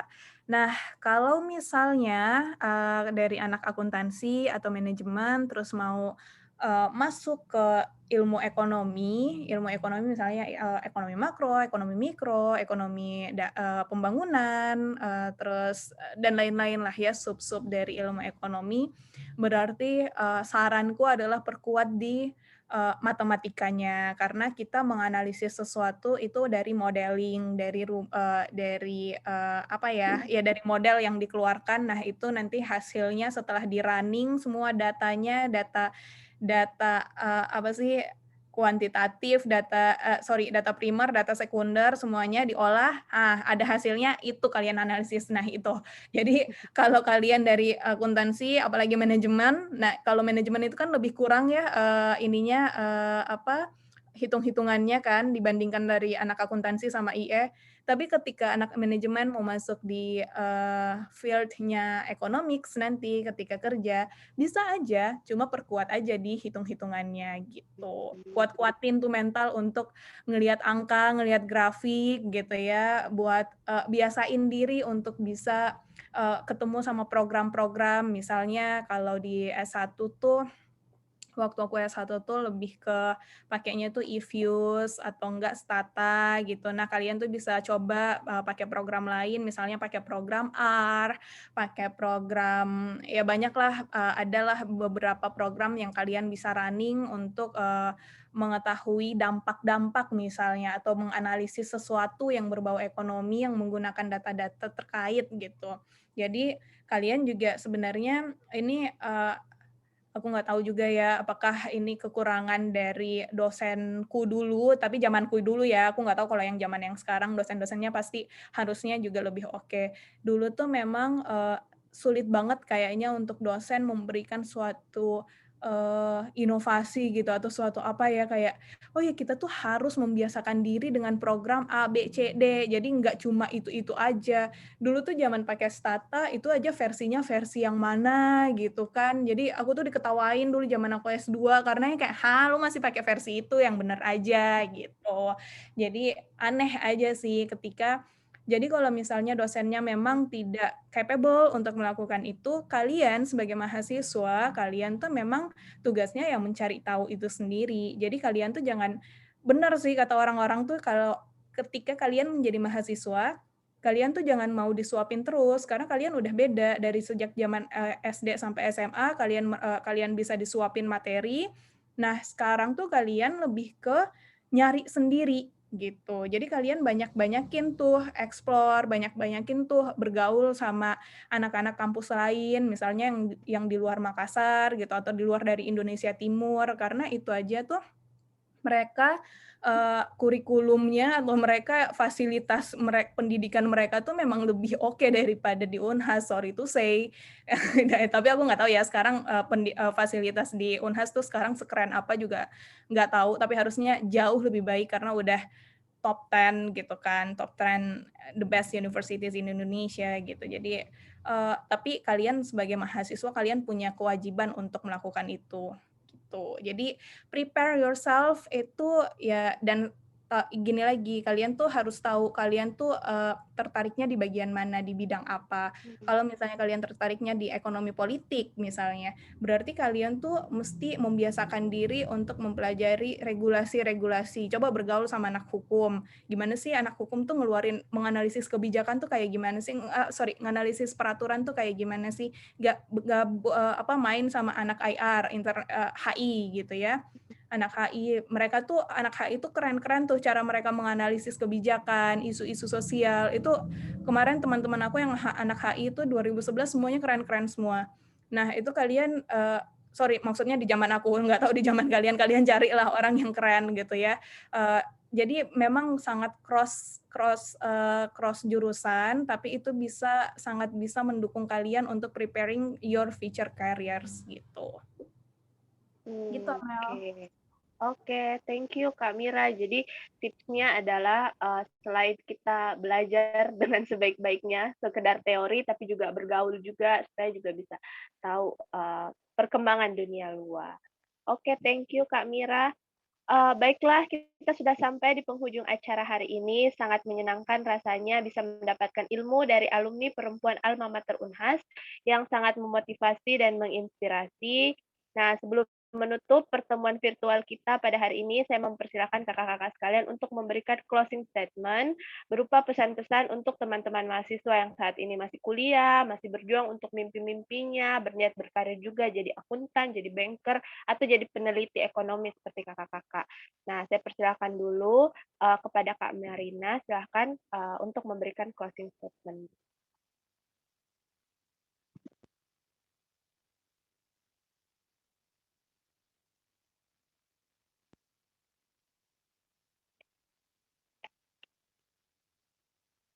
Halo Kak Marina, masih termute kayaknya. Halo, sorry. Halo, ya. Silakan Kak. Ya. Mungkin sedikit aja pesan dari saya untuk teman-teman yang masih berkuliah di Fakultas Ekonomi ini. Teman-teman udah ada di sini dan teman-teman udah nggak mungkin pindah jurusan lagi, apalagi yang udah semester 5, semester 7, atau yang sedang menyusun skripsi. Jadi saran saya ya teman-teman fokus aja ke jurusan yang teman-teman tempuh, gali sedalam-dalamnya apa yang bisa kalian bawa dari Unhas untuk future development-nya kalian, untuk apa yang kalian mau jadi apa setelah lulus. Kalian udah harus tentuin, kalian udah harus mulai prepare dengan goal saya yang akan menjadi ini. Untuk mencapainya saya harus ngerjain ini.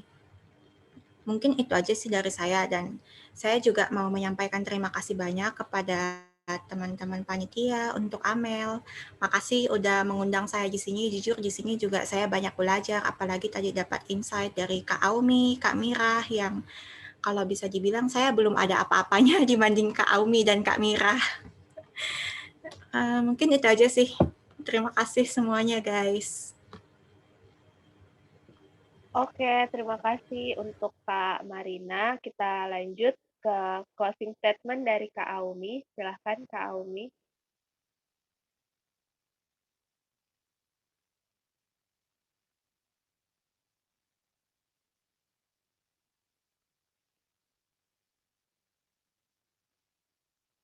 Halo Kak Aumi, apakah masih bisa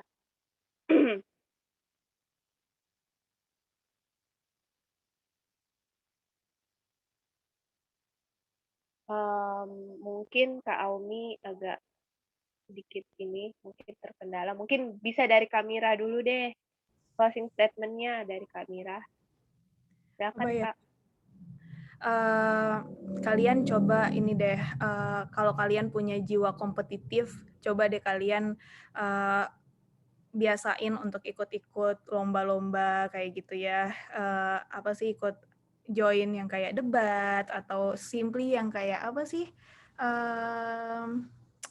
ilmiah-ilmiah gitu, yang apa sih namanya, kalian tuh masih ada nggak sih kayak pekan ilmiah, pekan nasional ilmiah apa gitu, kayak riset-riset jam anak-anak S1 kayak gitu. Pokoknya yang se-Indonesia.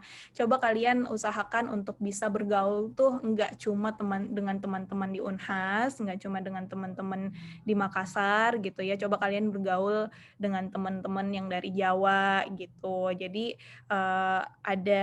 jadi kalian tuh bisa keluar dari zona nyaman, terus kayak ada rasa-rasa mindernya. Kalau kalian nggak pernah ngerasa minder tuh lebih bahaya sebenarnya, karena kalian ngerasa jago gitu kan, ketika padahal sebenarnya mah kita mah ya kualitas kita mah biasa-biasa aja kalau dibandingin yang lain gitu kan. Jadi coba kalian bergaul sama orang yang kalian tahu ini tuh mereka tuh keluarannya oke-oke loh, kampus ini tuh keluarannya oke-oke, kayaknya gue perlu berteman deh sama mereka, karena kok kayaknya gue nggak ada apa-apanya gitu. Malah kalian ketika kalian udah ngerasa minder kayak gitu, itu kalian baru bisa termotivasi tuh biasanya untuk belajar, untuk nyari tahu hal lain, untuk explore hal-hal baru, dan di situ kalian juga lebih bisa menemukan nanti gue kedepannya mau ngapain. Nah itu dari situ biasanya. Tapi ngerasa minder dulu. Kalau mau ngerasa minder, jangan bergaul di tempat pergaulan yang kalian sekarang ini, yang ini-ini aja. Kalau yang ini-ini aja pasti kalian akan fine-fine aja gitu. Dah, itu aja. Oke, thank you Kak Mira. Itu tadi pesan-pesannya teman-teman. Selanjutnya ini terakhir kita coba dulu closing statement dari Kak Aumi. Apakah Kak Aumi sudah bisa? Oke. Iya, halo, maaf ya.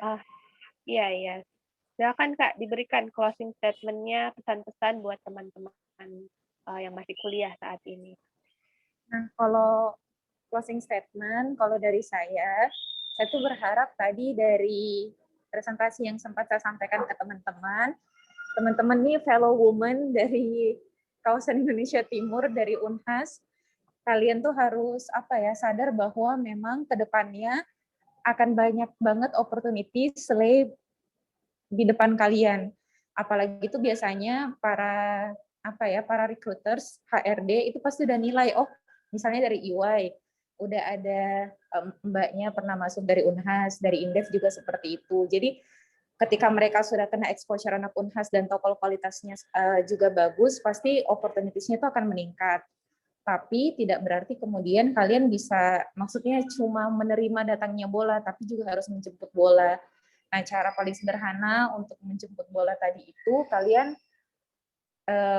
karena namanya Unhas Career Woman, maka harapannya kalian sudah punya capaian kira-kira career path yang kalian mau gapai nanti itu seperti apa. Kemudian fokuskan kegiatan yang kalian lakukan sekarang ini untuk membekali kalian agar siap memenuhi career path tersebut. Pasti kalau pada saat kuliah distraction-nya banyak banget, entah itu diajakin gaul, entah itu pengen bobo aja, rebah gitu. Tapi tetap stay fokus dengan apa yang kalian cita-citakan. Gitu mungkin dari saya, Mel. Oke, terima kasih untuk Kak Aumi sudah memberikan closing statement-nya.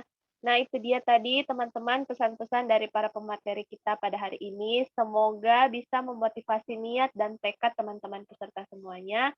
Last but not least, kita boleh mengabadikan moment of stay connected meskipun virtual, tapi sebagai dokumentasi akan sharing session yang sangat bermanfaat hari ini. Teman-teman yang belum mengaktifkan kameranya diharapkan untuk segera mengaktifkan kameranya dan kita mengabadikan moment of stay connected.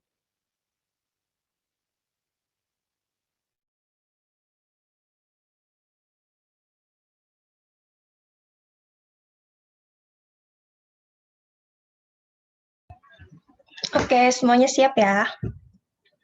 1, 2, 3. Sekali lagi.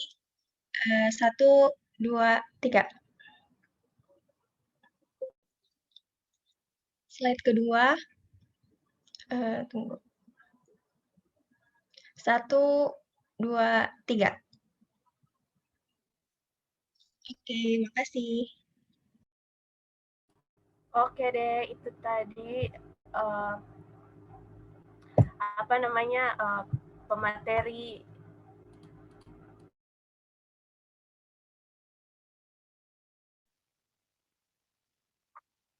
itu dia tadi sharing session kita pada hari ini. Sekian dan terima kasih kepada semua pihak yang sudah terlibat pada webinar hari ini. Terima kasih banyak yang sebesar-besarnya untuk kakak-kakak pemateri hari ini yang telah bersedia meluangkan waktu, tenaga, dan pikiran untuk berbagi ilmu.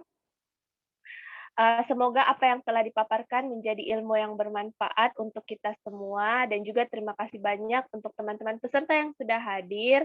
Semoga webinar ini memberikan kalian pencerahan akan karir di dunia ekonomi, serta menjadi jembatan untuk mengenal alumni perempuan Unhas. Stay safe and stay healthy. Semoga kita semua selalu diberikan kemudahan atas urusan masing-masing.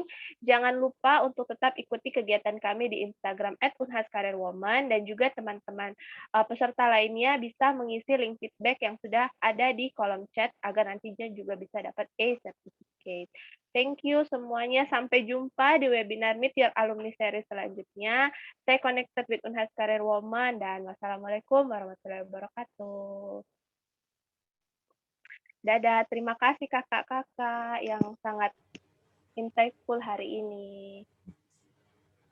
Iya, makasih ya. Izin live ya. Iya, Kak.